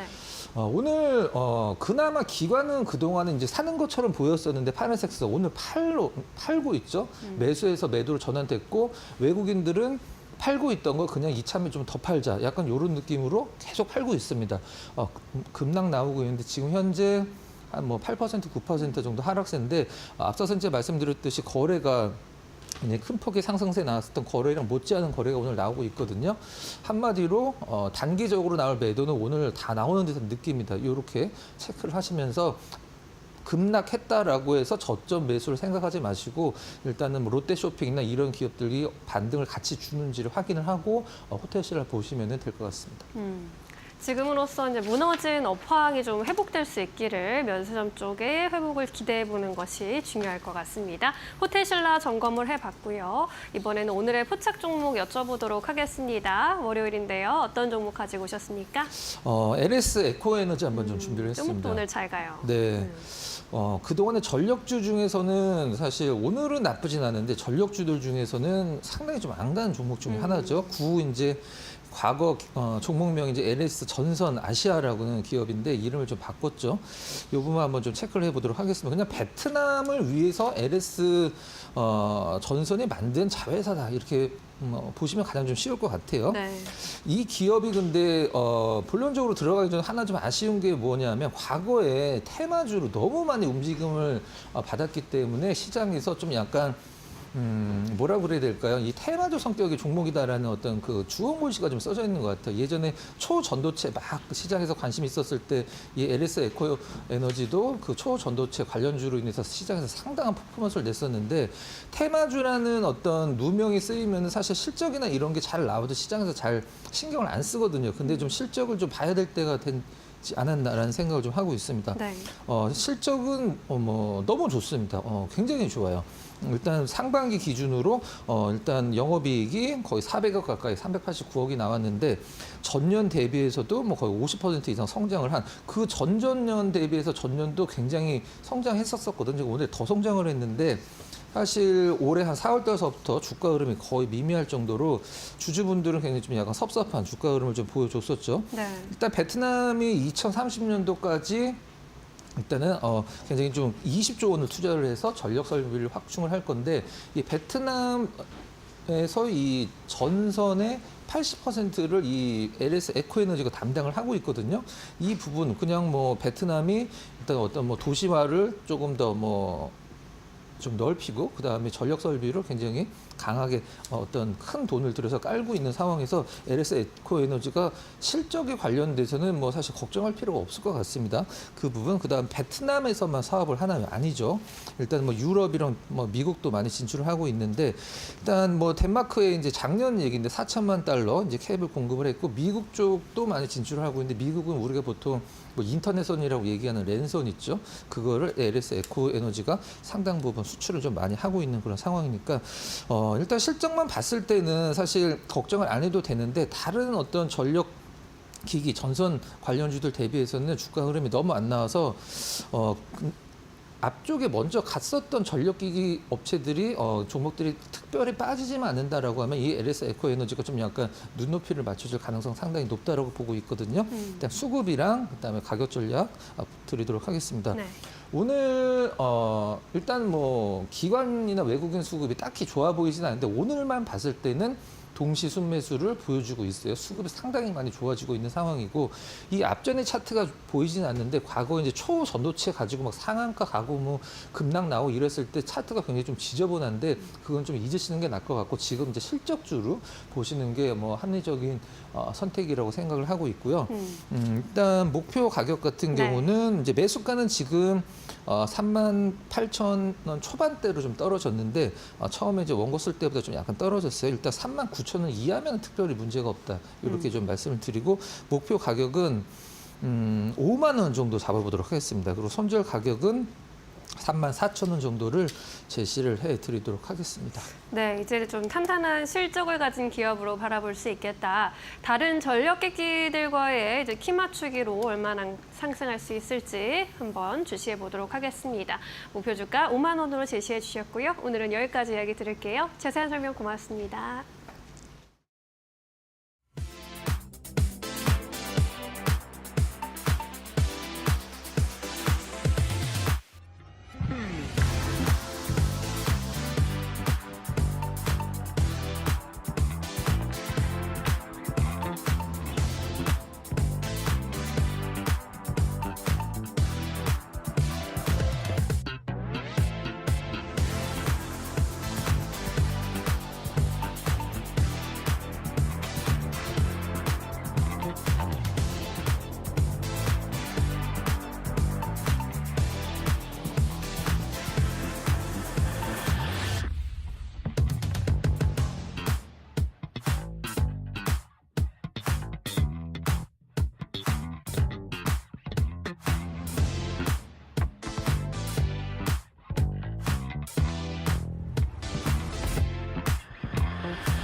네, 시장 3시 구간 지나가고 있습니다. 키워드 통해서 시장 흐름 같이 한번 체크해 보시죠.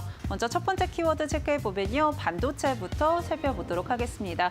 오늘 삼성전자의 상승세가 대단합니다. 6%대 강세 흐름을 보여줬었고요. 7만 전자를 코앞에 두고 있는 상황인데요. 오늘 삼성전자에서 공급 계약 체결 소식이 나오면서 반도체 소부장까지 훈풍이 불고 있는 모습입니다. 그간 삼성전자의 발목을 잡아왔던 게 파운드리 그리고 HBM인데 이 파운드리 부분에서 테슬라와의 공급 계약 체결 소식이 있었고요. 규모는 22조 원 이상이 추정되고 있습니다. 이에 따라서 오늘 관련주들 움직임들 나오고 있는데요. 종목들 흐름 같이 한번 체크해 보시면요. 현재 구간에서는 두산 테스나 상한가까지 도달한 모습입니다. 삼성전자의 1차 벤더다라는 이야기들 나오면서 급등 흐름 이어가고 있고요. 그 밖에 디자인하우스인 AD테크놀로지도 24%대 강세, 가온칩스 23%, 네페스아크도 20% 강세 흐름 이어가고 있습니다. 이 밖에 삼성전자도 6%대 안팎의 강세 흐름 이어가면서 7만 전자 목전에 두고 있다는 점 체크해 보시죠. 다음 키워드 확인해 보겠습니다. 다음 키워드는 조선입니다. 8월 1일 관세 부과를 좀 앞에 두고 31일에 이제 베센트 재무장관과 국내에서는 경제부총리 간의 1대1 통상 합의가 이어질 것으로 예정되어 있는데요. 앞서 이 러트닉 상무장관과의 만남에서는 국내에서 이 마스가라는 프로젝트를 제안했다라는 소식에 오늘 조선주들에도 강세 흐름 이어가고 있습니다. 이 마스가라고 하면은 미국의 조선을 위대하게라고 이야기가 나오고 있는 상황인데요. 이에 따라서 오늘 조선주들 흐름도 강한 모습 이어지고 있습니다. 종목 흐름 체크해 보시면요. 하나오션 같은 경우 현재 구간 8.6% 안팎의 강세 흐름 이어가고 있고요. 세진중공업도 6%대 강세, 현대힘스 5%, HD중공업과 HD현대중공업도 4%대 강세 흐름 이어가고 있습니다. 다음 키워드 확인해 보겠습니다. 네, 다음 키워드는 2차 전지입니다. 7월 국내 증시에서 업종 수익률 1위가 2차 전지였다라는 이야기들 나오고 있습니다. LG에너지솔루션의 매수 흐름을 보자면 최근 8일간 외국인은 6일 동안 사들였고요. 또 기관 같은 경우는 8거래 연속 매수 흐름을 이어가고 있는데요. 그만큼 LG에너지솔루션 관련해서 증권가에서도 긍정적인 이야기들 나오고 있습니다. 하나증권 측에서는 목표 주가를 45만 원으로 상향 조정하기도 했고요. 이에 ESS에 대한 고성장이 기대된다라는 이야기들 나오면서 특히나 26년에 중국 ESS 배터리에 관세가 부과되는 것 역시나 긍정적이다라는 평가 내놨습니다. 오늘 이에 따라서 2차 전지주들 강세 흐름 이어가고 있는데요. 현재 구간 세비캠은 7%대 강세, LG 에너지 솔루션 4.9%, 코스모화학도 4%대 빨간불 켜내고 있습니다. 그 밖에 포스코 퓨처엠과 에코프로비엠도 1%, 또 0.3%대 강세 흐름 이어가고 있다는 점 체크해 보시면 될 것 같습니다. 지금까지 키워드 통해서 시장 흐름 짚어드렸습니다.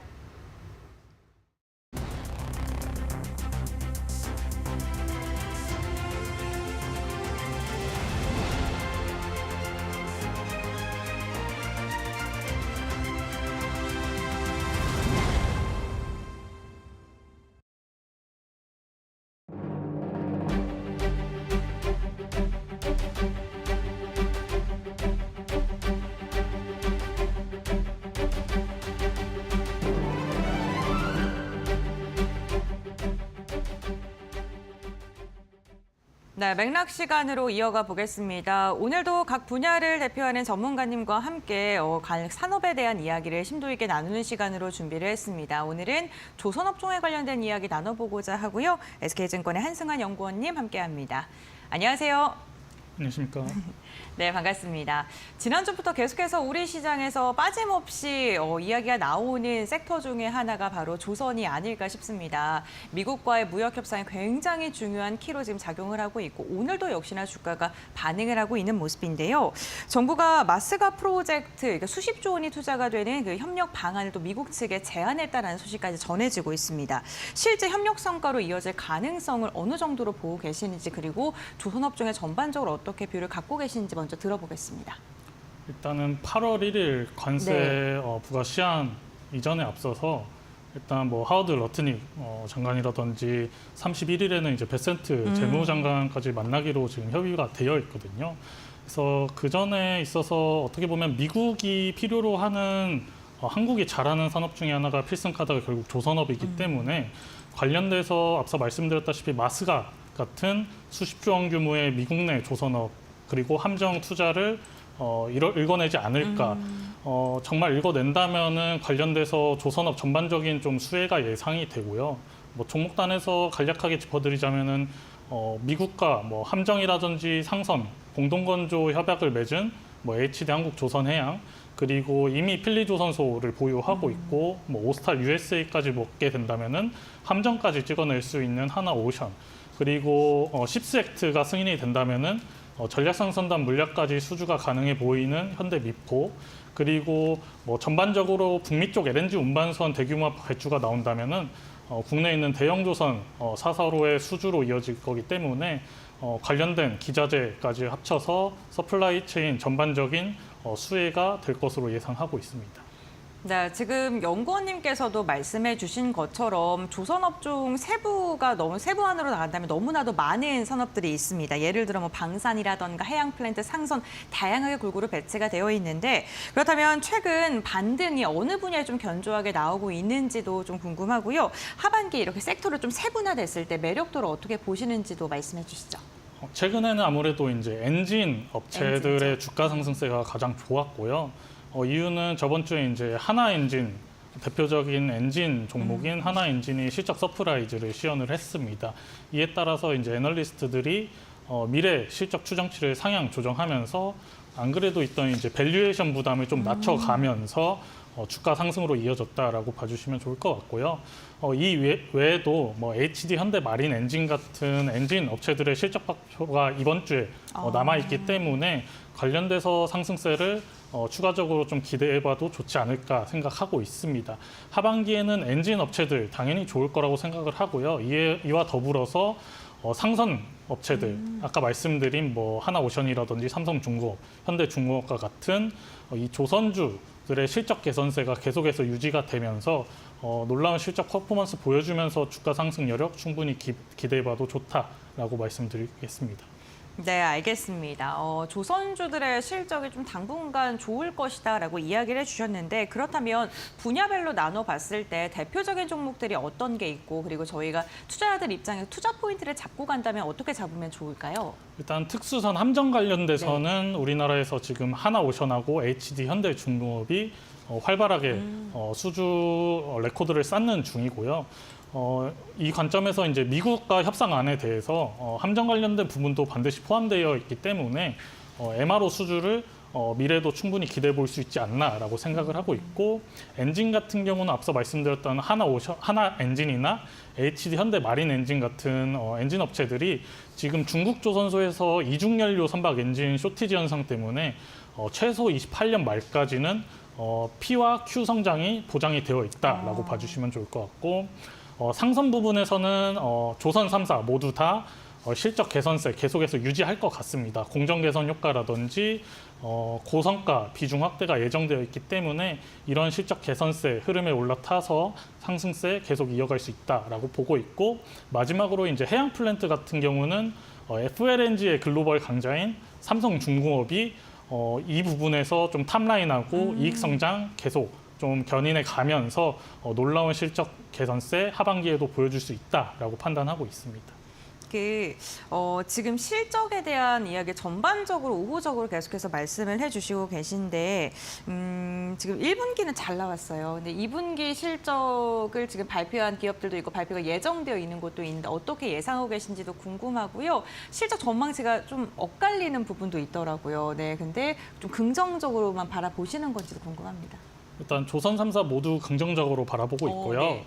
지난주에 일단 조선 3사 중에 삼성중공업이 먼저 2분기 실적이 나왔는데 컨센서스 시장 예상치를 상회하는 실적을 보여줬고요. 이번 주에는 하나오션하고 이제 HD 현대 조선 3사가 남아 있는데 이 두 조선사 모두 1분기 대비해서 환율 하락이 좀 크게 일어났지만 지금도 뭐 조업일수는 1분기 대비 증가했고 그리고 공정 개선 효과도 계속해서 진행이 되고 있고 무엇보다 고성가 건조 비중 확대가 이미 계속해서 이루어지고 있기 때문에 이런 부분이 환율 하락분을 충분히 상쇄시키면서 실적 개선세는 계속해서 유지되고 있다. 그러면서 시장 예상치를 좀 부합하거나 아니면은 상회하는 정도의 2분기 실적 충분히 기록할 수 있다라고 전망하고 있습니다. 네, 알겠습니다. 어쨌든 지금 2분기 호실적을 지금 발표했고 삼성중공업 같은 경우에는 나머지 기업들도 좀 좋은 실적을 이어갈 것이다라고 이야기를 해주셨고 앞으로의 실적에 대해서 굉장히 긍정적으로 전망해주고 계십니다. 그렇다면 주가가요 올해도 많이 올랐거든요. 네, 밸류 측면에서도 매력적인지 여전히 유효한지도 좀 궁금하고요. 그럼 대응을 어떻게 해야 될까요? 대응 결론부터 말씀드리자면은 조선주는 조정 시에 항상 매수 타이밍이다라고 말씀드리고 있고요. 네. 이유는 사람들의 실적에 대한 눈높이가 높아져 있는 것도 사실이지만 지난 한 2년 반 동안 쉬지 않고 어떻게 보면 주가는 길게 보면 상승해왔는데 좀 그 구간을 나눠서 보자면은 조정 구간은 항상 있었습니다. 2년 반 동안. 하지만 그 조정 구간을 다 회복하면서 지금까지 상승세 이어오고 있거든요.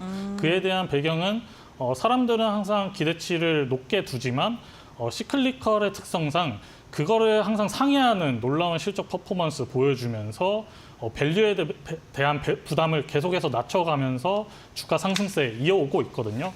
그러한 현상이 저는 올해 하반기뿐만 아니라 내년에도 계속해서 나타날 것으로 보고 있기 때문에 조선주에 대한 비중 확대 의견을 제시를 드리면서 급조정이 나올 때마다 주워 담는 그런 전략이 충분히 유효한 전략이다라고 말씀드릴 수 있을 것 같습니다.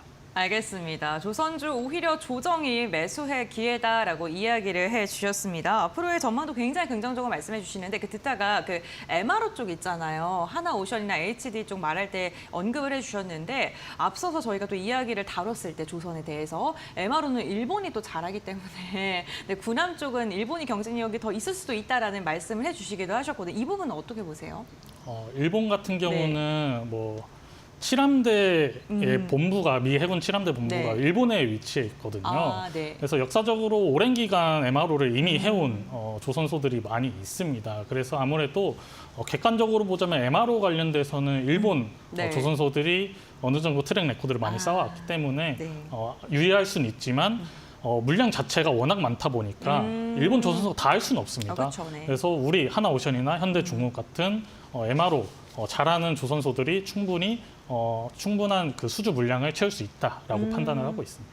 네, 알겠습니다. MRO 쪽도 워낙 많은 양의 지금 이 수주가 있기 때문에 괜찮다라고 이야기해 주셨고요. 사실 조선 관련된 기업들 최근에 또 기대감이 나오는 게 대한조선이 상장을 앞두고 있는데 지금 좀 공모주 청약이나 이런 거 흥행을 했어요. 그래서 시장에서 이 대한조선이 상장하게 된다면 조선업 쪽이 또 다시 레벨업이 가능하지 않을까라는 기대감도 나오고 있는데 어떻게 바라보세요? 일단 뭐 대한조선 같은 경우는 뭐 공모 관련돼서 되게 성공을 했는데 네. 이후에도 조선주 내에서 수급을 다른 종목에 대한 수급을 빨아들이면서 악영향을 끼친다기보다는 네. 지금 조선주 전반적으로 상승세 이어가고 있고 앞서 말한 한미 조선업 협력안 발표라든지 북미 쪽 대규모 LNG 운반선을 통한 실적 개선세가 전망이 되고 있기 때문에 대한조선이 이런 수급적인 악영향보다는 오히려 조선주 수급 측량상 이제 상승세를 지속시킬 수 있는 그런 좋은 영향으로 다가오지 않을까라고 예상하고 있습니다. 네, 알겠습니다. LG 엔솔 같은 경우에는 상장이 됐을 때 2차 전지 수급을 좀 빨아들이는 블랙홀 역할을 했었는데 대한조선 같은 경우는 오히려 조금 분위기 자체를 더욱더 돋굴 수 있는 그런 역할을 할 것이다라고 이야기를 했고 SNC스라고 해서 삼성중공업에서 독립돼서 설립이 된 조선 기자재 관련된 기업들도 다음 달에 또 상장이 예정이 되어 있는 만큼 이 부분도 한번 체크를 해보시면 좋을 것 같습니다. 조선 전반적으로 계속해서 이야기를 해주시는데 호재만 있는 건 아니에요. 조선 이야기 나오면 항상 이야기가 거론되는 게 노조 관련된 리스크라던가 후판 가격 인상이라던가 여러 가지의 악재거리들도 남아있는 것 같긴 한데 그렇다면 지금 이러한 악재보다는 호재가 더 많다고 생각을 하시는 건지도 궁금하고요. 하반기 조선주의 투자 포인트, 전략 이런 게 있다면 어떤 게 있을까요? 일단 투자 포인트로 말씀드리자면 앞서 말한 이제 한미 조선업 협력 발표가 나온다면 구체적으로 나와봐야 알겠지만은 반드시 그 안에서도 수혜볼 종목들은 있기 때문에 관련된 종목들 위주로다가 수혜 받을 수 있을 거로 보고 있고요. 그리고 북미 쪽 LNG 운반선 모두가 기대하고 있는 이 LNG 운반선 대규모 발주가 이어진다면은 결국 선택지는 한국 조선 3사밖에 없거든요. 그래서 27년까지뿐만 아니라 28년 이후에도 실적 추정치를 상향시켜주면서 밸류에이션 부담 덜어낼 수 있기 때문에 이런 부분 위주로다가 투자 포인트를 모니터링 해가면서 좀 조선주 투자하는데 도움이 되셨으면 좋겠습니다. 네, 알겠습니다. 조선 관련돼서도 리스크와 함께 좀 봐야 될 투자 포인트에 대해서 이야기를 해주셨는데 그렇다면 중국의 철강 가격으로 인한 후판 가격 인상 이런 것도 좀 우려가 너무 조금 과도하다 이렇게 보시는 거예요? 일단 지금 현재 중국이 하반기에 철강 감산 기대감이 좀 올라오면서 네, 맞아요. 이러면은 이제 국내 철강 업체들도 후판 가격 인상에 대한 협상력이 좀 상승을 하거든요. 그렇죠.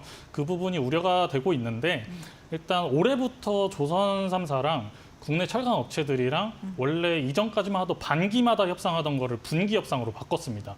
그래서 2분기에 이미 소폭 인상으로 협상을 받기 때문에 당장 3분기, 4분기에 대폭 인상으로 하기는 어려울 겁니다.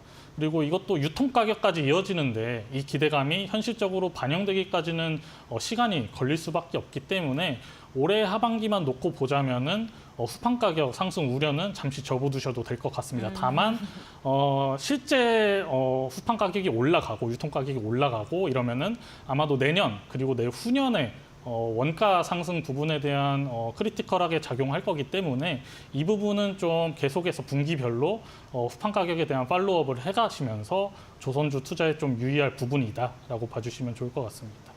네, 알겠습니다. 후판 가격 상승도 조금 시일이 소요된다라고 이야기해 주셨고 저는 그 미국과의 협력 관계가 지금 가장 좀 화두가 되고 있잖아요. 그런데 이 조선 관련된 업황에 무조건적으로 좋은 것인지도 좀 중장기적으로 봤을 때도 그게 좀 고민이 되더라고요. 이 부분에 대해서 어떻게 보세요? 어제 저희의 기술도 주고 막 이러는 거잖아요. 네. 기술 이전 관련돼서는 관련돼서 이익 단에서 안 줄 수가 없기 때문에 그쵸. 도움은 될 겁니다. 당연히 도움은 되겠지만 사람들이 걱정하시는 건 이제 우리의 필승 카드인 조선을 좀 이익을 낮춰주고 그러니까. 다른 산업을 좀 살릴까 봐 걱정을 하시는 건데 이 부분도 저도 걱정은 안 되는 건 아닙니다. 하지만 이 과정에서 결국에 북미 쪽에서 우리가 기대할 수 있는 거 확실한 거는 LNG 관련된 쪽. 거거든요. 뭐 시장에서 평가하기에 알래스카 LNG 프로젝트가 사업성이 굉장히 떨어진다라고 네. 걱정들을 하시는데 사실 조선업 측면에서는 이 부분은 수혜일 수밖에 없는 게 결국에 북미 알래스카에 필요한 LNG를 수송하는 LNG 운반선도 결국 발주를 해야 될 거잖아요. 관련돼서 선택지가 사실 중국하고 한국밖에 없는데 트럼프 행정부 내에서 사실 이거에 필요한 LNG 운반선 발주를 중국한테 내리는 만무할 없죠. 거거든요. 네. 결국 선택지는 한국, 조선 3사일 수밖에 없고 고부와 가치 선종인 LNG 운반선 수주 이어가면서 조선업은 미래 28년도 이후의 실적도 계속해서 개선세를 유지할 수 있다라고 바라보고 있기 때문에 큰 틀에서는 조선업은 수혜 측면이 좀 더 강하다라고 판단하고 있습니다. 네, 알겠습니다. 시장에서 지금 우려하고 있는 게 조선 관련돼서 우리가 이거를 좀 교역 관세 협상의 카드로 주는 거기 때문에 좀 이익을 줄이고 주지 않을까라는 우려를 하는데 중장기적으로 보게 됐을 때는 전반적으로 조선 관련돼서는 수혜를 받을 부분이 훨씬 더 많다라고 이야기해 주시면서 조선 관련된 기업들 조정 시 매수 관점이 있다라고 말씀해 주셨으니까 이 부분까지도 참고해 보시면 좋을 것 같습니다. 네, 오늘 조선 관련해서 다양한 이야기 나눠봤고요. 오늘 말씀 여기까지 듣도록 하겠습니다. 고맙습니다.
한미 관세 협상 시한이 코앞으로 다가오면서 한국 정부는 농축산물 카드도 협상 테이블에 올렸다. 정부는 미국의 제조업 부흥 목표를 공략 지점으로 삼아 조선을 포함한 산업 협력 카드로 협상 타결 흐름을 모색 중이다. 김정관 산업통상자원부 장관과 하워드 러트닉 미국 상무부 장관은 워싱턴 DC와 뉴욕을 오가며 실질적인 최고위급 담판을 벌였다. 한국에선 대통령실 3실장과 구윤철 경제부총리 등이 통상대책회의를 열고 미국 요구에 대한 대응을 논의했다. 미국이 가장 민감하게 요구하는 분야는 농산물, 자동차, 디지털이다. 특히 트럼프 대통령의 핵심 지지 기반과 직결되는 소고기 쌀 등의 시장 개방을 강하게 요구하고 있다. 이에 한국은 조선업, 반도체, 배터리 등을 내세운 한미 제조업 르네상스 전략을 추진 중이다. 정부는 조선 산업을 핵심 지렛대로 삼고 상호 이익을 도출하는 방식의 합의를 모색하고 있다. 이재명 대통령은 대기업 총수들과 면담을 통해 대미 투자 카드도 점검한 것으로 전해졌다.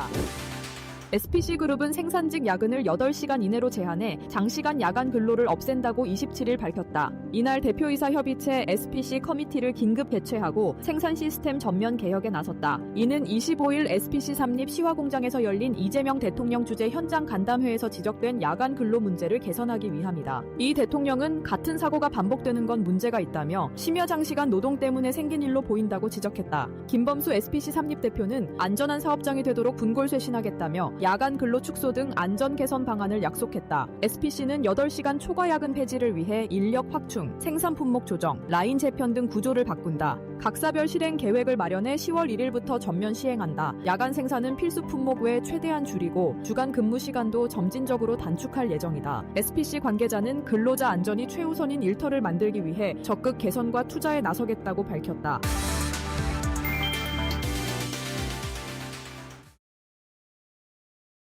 네, 월요일 장 마감 동시효과 구간에 들어와 있습니다. 라스트 찬스로 이어가겠습니다. 오늘도 두 분 모셨고요. 레몬 리서치 김민수 대표, 최영지 전문가 함께합니다. 어서 오십시오.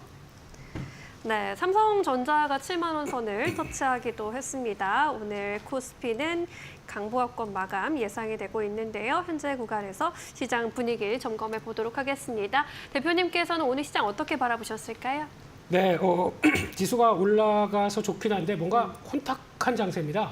뭔가 좀 정리가 잘 안 되는 것 같고 어떤 약간 좀 많이 정체됐었던 반도체 소부장 쪽에 올라오다 보니까 아이고 내 계좌도 좀 돌아선다. 삼성전자 돌아선다라는 쪽에서 그나마 좀 한숨은 돌려도 전반적으로 시장 흐름들이 아직까지는 자리를 그렇게 강하게 자리를 잡지 못했다라고 볼 수밖에 없는 게 이번 주에 또 매번 슈퍼위크입니다. 뭔가 이벤트가 또 많습니다. 그래서 이번 주 같은 경우도 아직 7월 31일 우리 이제 이번 주 금요일쯤 돼서 목요일 금요일쯤 돼서 결과가 알 수 있는 관세 관련된 쪽의 얘기들 또 실적은 이번 주도 계속 나올 걸로 보여지고 있고요. 국내 기업들도 실적 체크 중요하겠죠. 게다가 월말 월초가 되다 보니까 경제 지표들 특히 이번 주는 8월 1일이 금요일이다 보니까 미국의 고용 지표가 빨리 나옵니다. 그런 쪽에서 시장에 대한 또 스탠스가 또 어떻게 바뀌는지 좀 보셔야 될 것 같고요. 또 마지막으로는 세제 개편안 관련된 쪽에서 정부가 7월 말까지는 어느 정도 교통 정리를 하겠다라는 쪽들인데 앞서 나왔던 또 보도 자료를 보다 보니까 아직 정해진 게 없다라는 쪽으로 나오게 되면 너무 우려감을 또 가질 필요는 없지 않을까 싶긴 한데 괜히 또 자꾸 대주주 양도세 관련된 쪽들이 건드려지게 되면 시장이 좀 약간 외로워할 분위기가 나오고 있기 때문에 뭐 그런 쪽들에 대해서도 한번 좀 체크를 할 필요가 있다라고 봐야 될 것 같고요. 그러다 보니까 대내외 이벤트가 상존하는 가운데 시장이 어느 쪽으로 자리를 잡아가는지 이게 가장 중요할 걸로 보여지고 있고요. 네. 그럼에도 불구하고 박스권에 레벨업된 상황 쪽에서 3,200선과 뭐 한 3,130선 이 사이 쪽에서는 여전히 계속 또 위쪽으로 타진이 들어가고 있는 모습이기 때문에 아직까지는 뭐 너무 경계감을 가질 필요는 없어 보이는데 그래도 혹시나 시장의 변동성이 좀 출렁여서 뭐 박스권 하단부나 그런 정도까지 내려온다. 그러면 그때는 또 좀 기다렸던 현금을 좀 활용해서 주식 비중을 늘리는 게 좋지 않을까 싶기 때문에 아직까지는 이번 주 계속 또 긴장하면서 보긴 보되 역시나 실적을 계속 체크를 하면서 보시는 게 좋겠다. 그렇게 말씀드리겠습니다. 네, 이번 주에 빅 이벤트들을 잘 지켜보면서 박스권 하단을 잘 지지해 주는지 여부 잘 체크해 보시는 거 중요하겠습니다. 최용주 전문가께서는 어떻게 시장 바라보고 계실까요? 네, 아무래도 이번 주 같은 경우에는 굉장히 중요한 일정들이 많이 있습니다. FOMC 회의도 있고요. 또 관세부과 관련된 것들도 있고 또 경제 지표도 하나둘씩 발표가 되는데 네. 불확실한 요인이 많은 장세를 이제 지나치면 오히려 더 저는 단단한 장세가 나타날 거라고 생각하고 있어요. 특히나 실적 시즌을 지금 소화해내고 있는 구간대잖아요. 그만큼 성장세가 지속이 되는 그런 기업들이 더 부각이 될 만한 시장이라고 보고 있고 이에 따라서 조금 더 단단한 시장이 나오지 않을까라고 생각하고 있습니다.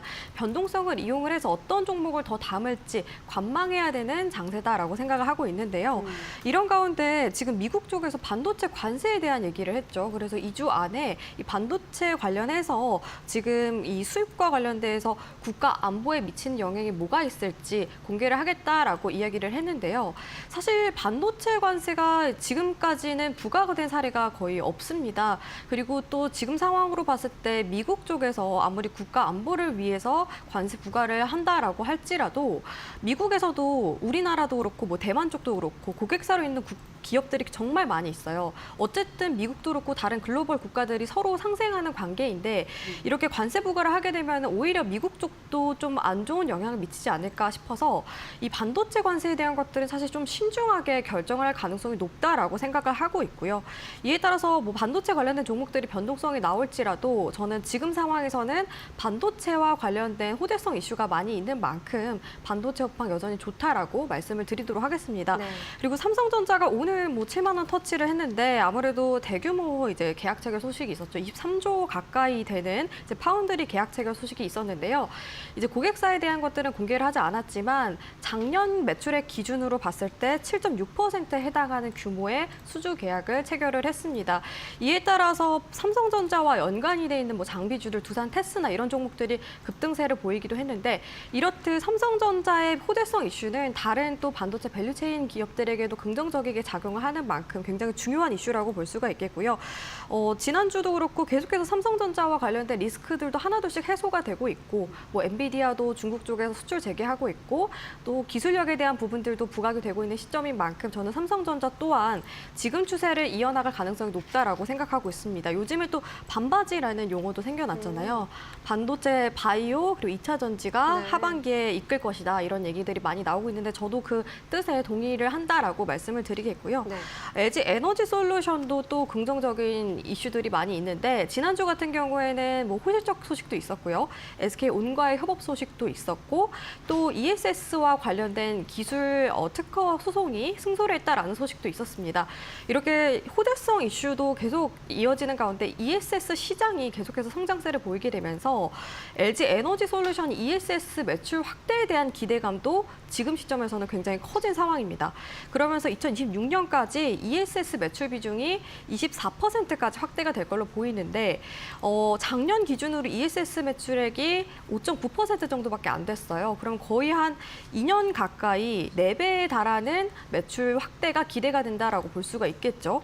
그래서 ESS 쪽으로 LG 에너지 솔루션도 좀 상승세를 이어가게 된다면은 LG 에너지 솔루션과 관련된 종목들도 또 2차 전지 관련해서 많이 있잖아요. LNF라던가 TCC 스틸 이런 종목들도 많이 있는데 2차 전지 전반적으로 순환매에 돌면서 좀 양 지수를 모두 끌어가는 장세가 연출이 되지 않을까라고 생각하고 있어요. 그래서 저 앞서 말씀드렸던 것처럼 반바지 이 3가지 섹터를 기억을 하시면서 네. 저는 전략을 짜보는 게 어떨까 말씀을 드리도록 하겠습니다. 네, 전문가님께서는 이번 주에 성장통을 좀 겪더라도 이제 앞으로 더 단단해질 수 있을 시장을 전망 도와주셨습니다.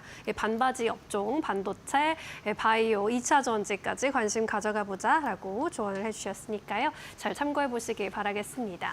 오늘 코스피 지수는 장 초반에 3,228포인트까지 고점을 높인 바 있었는데 현재는 강보합권에서 3,204포인트 정도에서 마감 기다리고 있습니다.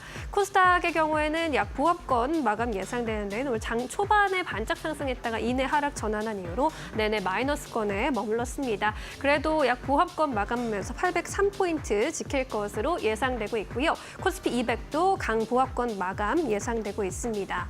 오늘 코스피에서는 외국인과 기관의 동반 매수 우위도 집계가 됐습니다. 기관이 4,600억 이상 매수세 나타냈고 외국인도 3,200억 이상 순매수에 동참했습니다. 반면 개인이 8,000억 이상 차익 실현하면서 순매도세 기록을 했습니다. 코스닥에서는 정반대의 수급 흐름 포착이 됐습니다. 외국인과 기관이 팔아내면서 기관이 500억 가까이 매도 우위 기록했고요. 반면에 개인이 담아갔습니다. 812억 원의 순매수세 포착이 되고 있습니다. 삼성전자 현재 7만 원 선 69,900원 선에서 마감 기다리고 있습니다. 우리 시장 마감합니다.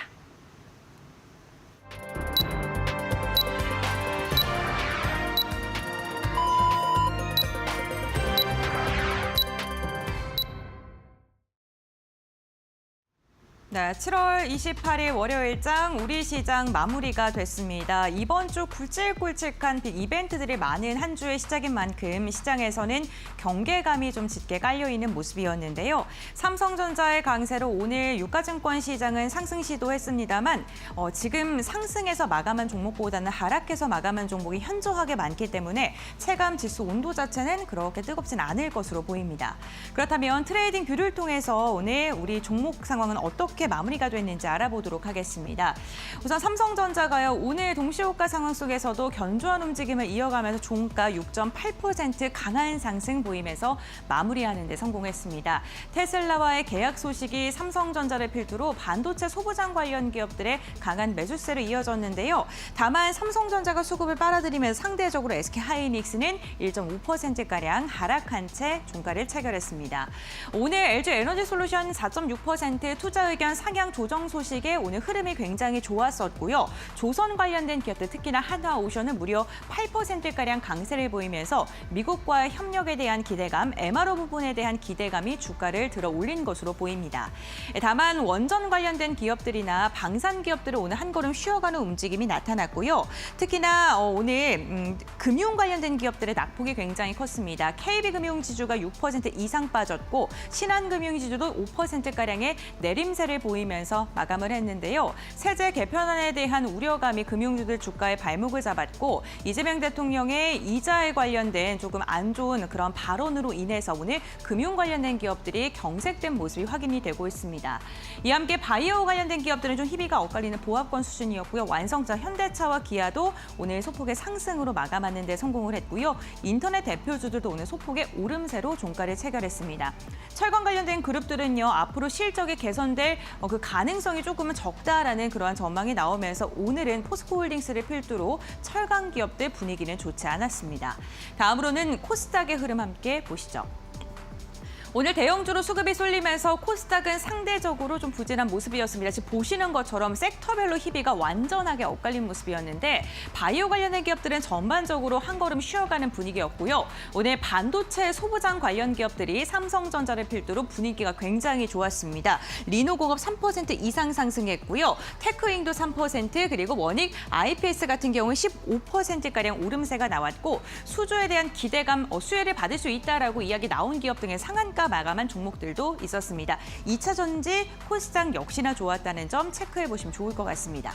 다음으로는 지수단은 어떻게 마감했는지 함께 살펴보도록 하겠습니다. 오늘 유가증권 시장이 0.42%가량 오름세로 3,209포인트의 종가를 체결하는 데 성공했습니다. 장중에는 흔들리는 모습 그래도 나타났었는데 결국에는 들어 올리면서 마감하는 데 성공했고 삼성전자가 강한 만큼 코스피 200이 오늘 소폭의 상승이 더 좋았다는 점 체크해 보시면 좋을 것 같고요.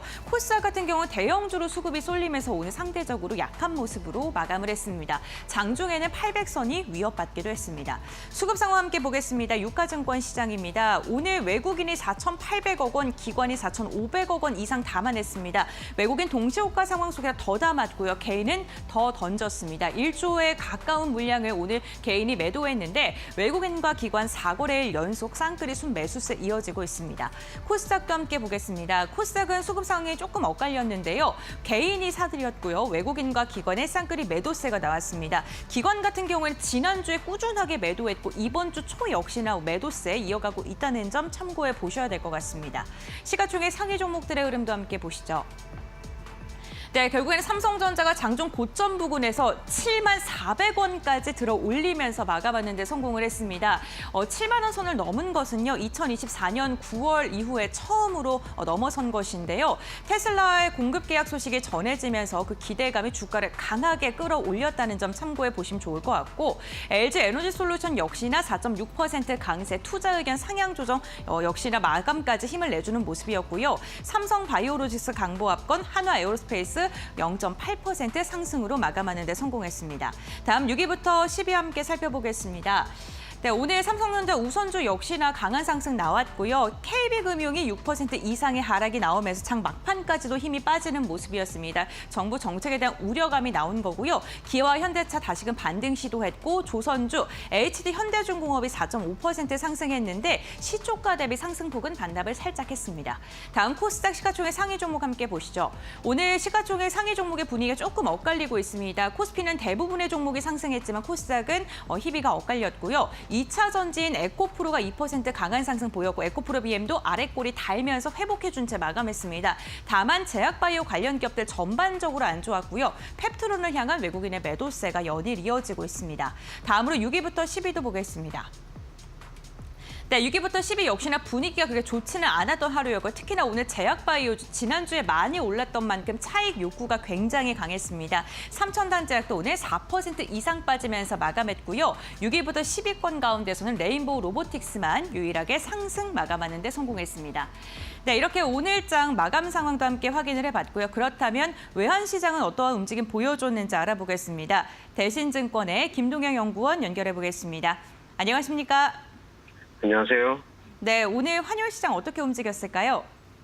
네, 우선 금요일 뉴욕 외환시장부터 말씀드리면 달러 인덱스 기준 혼조세 97.58로 마감했습니다.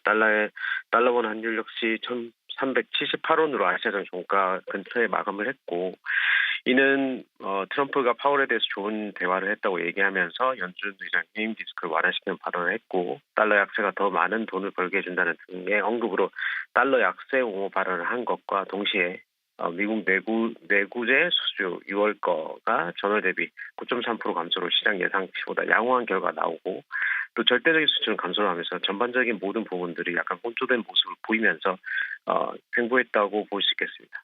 다만 28일 날 미국과 EU와의 협상이 합의가 나오면서 15% 관세, 6천억 달러 규모 투자, 그리고 미국산 에너지 7,500억 달러 구매 약속이 나오면서 이제 불확실성 해소에 관련해서 유로화가 0.2% 가량 상승했으나 종가 수준을 유지한 수준이고 아시아장에서는 다시 되돌아가면서 전반적으로 금주에 있는 이벤트들을 기다리는 대기 장세를 보였다고 할 수 있겠습니다. 오늘 아시아장에서는 1382원까지 상승해서 시작했으나 1378원까지 다시 빠졌다가 결국 1380원을 기준으로 위아래로 횡보하면서 마무리했습니다.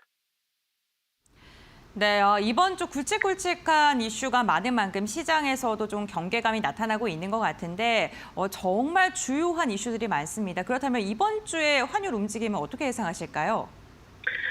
우선은 지금 현재 가장 기본적인 트렌드는 미국 FOMC를 앞두고서 그 전에 빠졌던 환율이 다시 올라가는 모습이라고 생각을 하고 있고요. 우선 주요 이벤트들을 보면 EU와의 관세 협상이 마무리되었음에도 불구하고 미중 고위급 무역 회담이 28일, 29일, 그리고 우리나라와 미국의 회담이 31일 자정, 그리고 미국의 관세 유예 마감일이 8월 1일로 예정되어 있고, 또 경제 지표들을 보면 미국 2분기 GDP, 그리고 30일에 있고 일본 BOJ 금리 결정, 그리고 미국 FOMC가 30일, 그리고 미국 비농업 고용지표 실업률, 고용지표들이 8월 1일에 예정되어 있습니다. 결국 중요한 이벤트들이 시리즈로 전부 다 이렇게 쭉 나열이 되어 있어서 위아래로 급등락이 계속될 수 있는 가능성으로 보이고요. 기본적으로 중국은 협상기간 연장, 우리나라는 타결될 쪽으로 조심스럽게 생각이 들고 관세 유예 역시 연장될 것으로 평소와 다름없이 될 것으로 보이지만 우선은 미국 FOMC에서 코멘트가 어떻게 나오느냐가 가장 중요할 것 같고요. 물론 금리들은 전부 다 동결될 것으로 예상되지만 결국 코멘트에 따라서 달러 약세 유무가 결정될 것으로 보입니다. 휴가철을 맞이해서 장이 얇아지고 변동성이 더 확대된 것도 위아래로 등락을 더 만들어낼 수 있는 요인으로 보이고요. 결국 그 전에 말씀드렸던 넓은 레인지 업다운이 계속될 것으로 보이고 1,390원에서 4,400원 레벨까지 올라가면 숏을 치는 것이 가장 좋은 전략으로 보입니다. 네, 알겠습니다. 이 관세에다가 실적 그리고 GDP 발표, FOMC까지 정말 다양한 이벤트들이 상존하고 있는 이번 주입니다. 그러한 만큼 환율적인 측면에서도 변동성이 클 것이다라고 이야기를 해주셨으니까요. 이 부분 참고해 보시면 좋을 것 같습니다. 오늘 말씀 여기까지 듣겠습니다. 고맙습니다. 감사합니다. 네, 대장주 삼성전자 모처럼 7만 전자를 회복했는데 코스피는 강보합권에 그쳤습니다. 코스닥도 전반적으로 약한 흐름 이어가면서 3거래일 연속 약세권에 머물렀는데요. 내일 시장 전략 더 면밀하게 세워보도록 하겠습니다. 대표님께서는 내일 포인트 어떻게 잡고 계실까요? 네, 일단 눈물 납니다. 삼성전자 드디어 7만 전자, 3,200선 들어왔는데 뒤늦게라도 조금 정신을 차려줘서 감사드리고요. 네, 일단 지금 중요한 거는 이번에 나왔던 파운드리 관련된 쪽에서 이번에 테슬라의 머스크 CEO가 이거는 최소 금액이다. 실제로는 더 몇 배 될 수 있겠다라고 얘기를 하다 보니까 그 다음부터 좀 더 강했던 모습들이고요. 그러면 계산을 해보게 되면 일단 23조 원이 시스템 LSI라고 하는 삼성전자의 그 연간 매출이 25조 원 정도 됩니다. 그러면 23조 원인데 그 8년 계약이다 보니까 그러면 나누게 되면 83, 20, 한 3조 원 정도가 좀 안 되는 꼴이죠. 그러다 보니까 생각보다 그렇게 어떤 강한 그 매출 비중으로 끌어내는 거는 좀 아닐 수는 있습니다. 그럼 한 10% 정도밖에 안 되는 모습들이니까요. 네, 그럼에도 불구하고 앞으로 보셔야 될 게 지금 가장 걱정됐던 게 이제 테일러 공장 만약에 가동하게 되면은 미국의 운영 비용 상당히 많이 올라갈 텐데 거기서라도 어느 정도 성과를 낼 수 있었던 하나의 단초 역할을 한다. 그게 제일 중요한 것 같고요.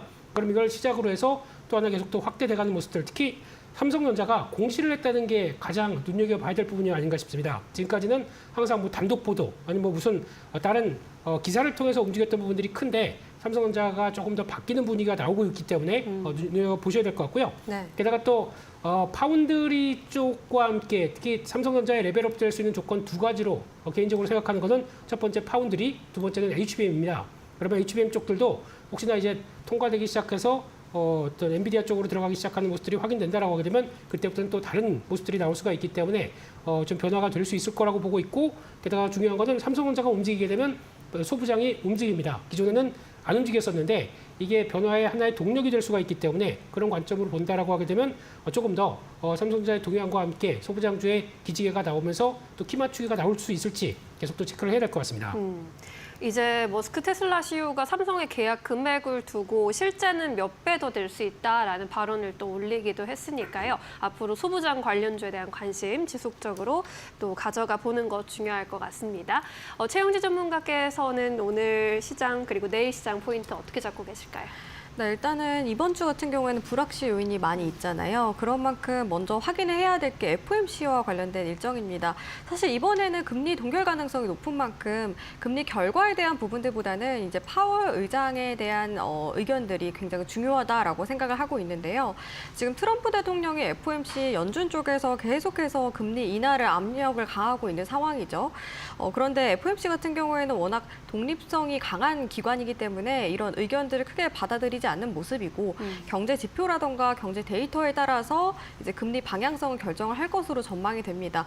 과거 사례로 봤을 때 이렇게 정부 쪽과 FOMC 간의 이제 좀 의견 충돌로 인해서 좀 정부의 손을 들어준 적도 있었는데 그 부분들을 봤을 때 장기적으로 사실 경제에 그렇게 좋지는 않았습니다. 그만큼 저도 이제 이번에 파월 의장 같은 경우에도 좀 독립성으로서 경제 데이터를 통해서 금리 방향을 결정을 하는 게 더 맞다라고 생각을 하고 있어요. 지금 상황에서는 이번 주부터 이제 상호관세 부과되고 나서 또 추가적인 경제 지표 확인한 다음에 9월부터 정도는 금리 인하 가능성이 높지 않을까 여전히 이렇게 말씀을 드리도록 하겠고요. 그리고 우리나라 같은 경우는 아직까지 상호관세에 대한 것들이 협상이 진행되고 있습니다. 지난주 같은 경우 이제 미국과 일본 간의 협상이 원활하게 진행이 됐고 특히 알래스카 LNG 프로젝트와 관련된 부분들이 부각이 됐었는데 우리나라에 굉장히 좀 강요를 하고 있는 상황이죠. 네, 저는 장기적으로 봤을 때 수익성이 과연 좋을까에 대한 의문이 여전히 남아 있고요. 거기에다가 잠자는 대형 사업이라는 이름까지 붙인 만큼 그동안에 오랫동안 이 프로젝트가 진행이 됐었는데 중단과 시작을 계속 반복을 했습니다. 그리고 중간에 이제 포기한 기업들도 많이 있는 걸로 알려져 있는데요. 그런 만큼 우리나라 입장에서도 좀 신중한 결정이 중요하다고 생각이 들고 단기적으로 뭐 관세 협상을 위해서 뭐 진행을 하는 것도 중요하긴 하겠지만 장기적인 관점에서 수익성을 더 따져봤으면 좋겠다라고 생각하고 있습니다. 마지막으로 이제 조방원 실적에 대해서 주목을 해야 된다 생각하고 있는데 이번 주에 하나그룹이 이제 하나둘씩 실적을 발표를 하죠. 조방원과 관련된 기업들이 발표를 할 것으로 보이는데요. 워낙 성숙 산업인데도 불구하고 지금 주가가 많이 올라서 과열권에다가 밸류에이션이 높은 기업들이 많이 있습니다. 그런 만큼 시장이 좀 출렁일 가능성이 높다고 판단이 들고 분할 매도 관점에서 매수자 분들은 접근을 해보시는 게 어떨까라고도 전략적인 측면에서 말씀드리도록 하겠습니다. 네, 좋습니다. 자, 이렇게 포인트들 점검해 주셨고요. 이번에는 주목해 볼 만한 종목으로 넘어가 보도록 하겠습니다. 대표님께서는 어떤 종목 주목해 보고 계실까요? 네, 그래도 조선 쪽에서 돌아가는 종목들은 이번에 실적 잘 나올 것이다라고 보면서 오리엔탈 전공 말씀을 드리고 싶고요. 역시 조선. 이 회사의 강점은 크레인입니다. 그런 쪽에서 특히 해양 플랜트 쪽이나 해상 작업에 들어가는 크레인 쪽 우리나라 점유율이 70%가 넘고요. 그런 쪽에서 LNG 운반선을 수주하게 되면 관련돼서 화물창 내부에 탱크를 연결하는 쪽에 인슐레이션이라고 그러죠. 이쪽에 대한 패널을 그대로 또 연결시킨다. 앞으로 기대감이 높고요. 웬만한 지금 조선 3사에 다 들어가고 있는 모습들이기 때문에 중국사까지 들어간다 그러면 LNG선의 최대 수혜주다라고 바라보고 있고요.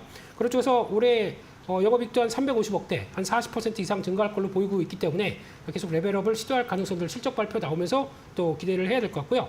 따라서 목표가는 지난 고점대 부근인 7,000원대 모습으로 보고 있고요. 손절가는 5,300원으로 말씀드리겠습니다. 네, 오리엔탈 전공 역시나 조선 기자재 업황 턴어라운드와 함께 눈여겨볼 수 있는 종목으로 콕 집어주셨습니다. 7,000원까지 목표가 바라보도록 하겠습니다.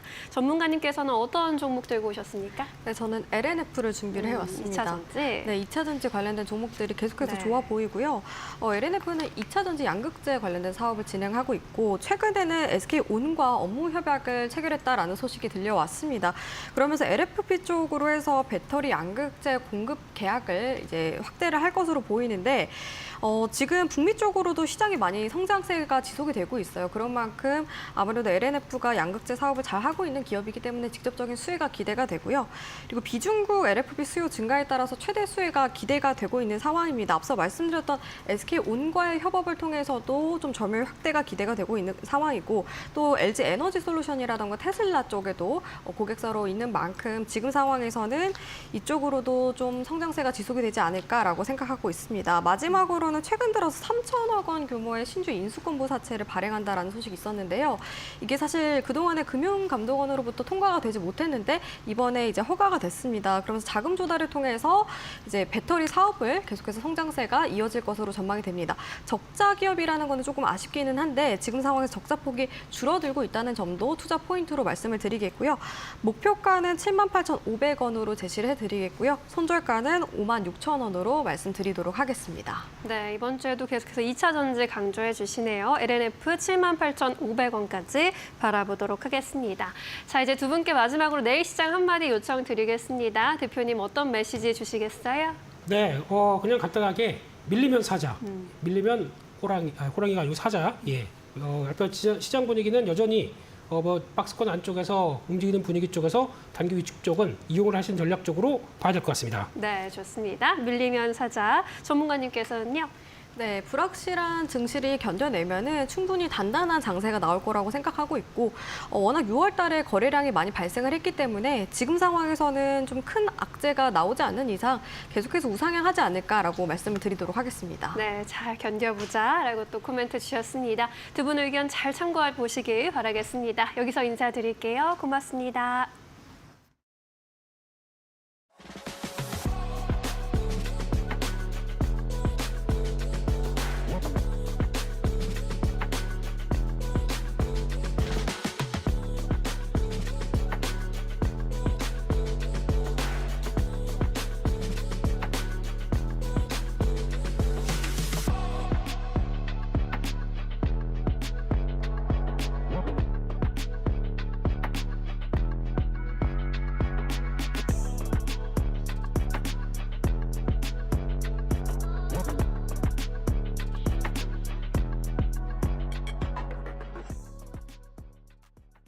오늘 저희가 준비한 소식은 여기까지입니다. 내일 오후 2시에 다시 돌아오겠습니다. 시청해주신 여러분 고맙습니다. 오늘도 내일도 파이널 샷.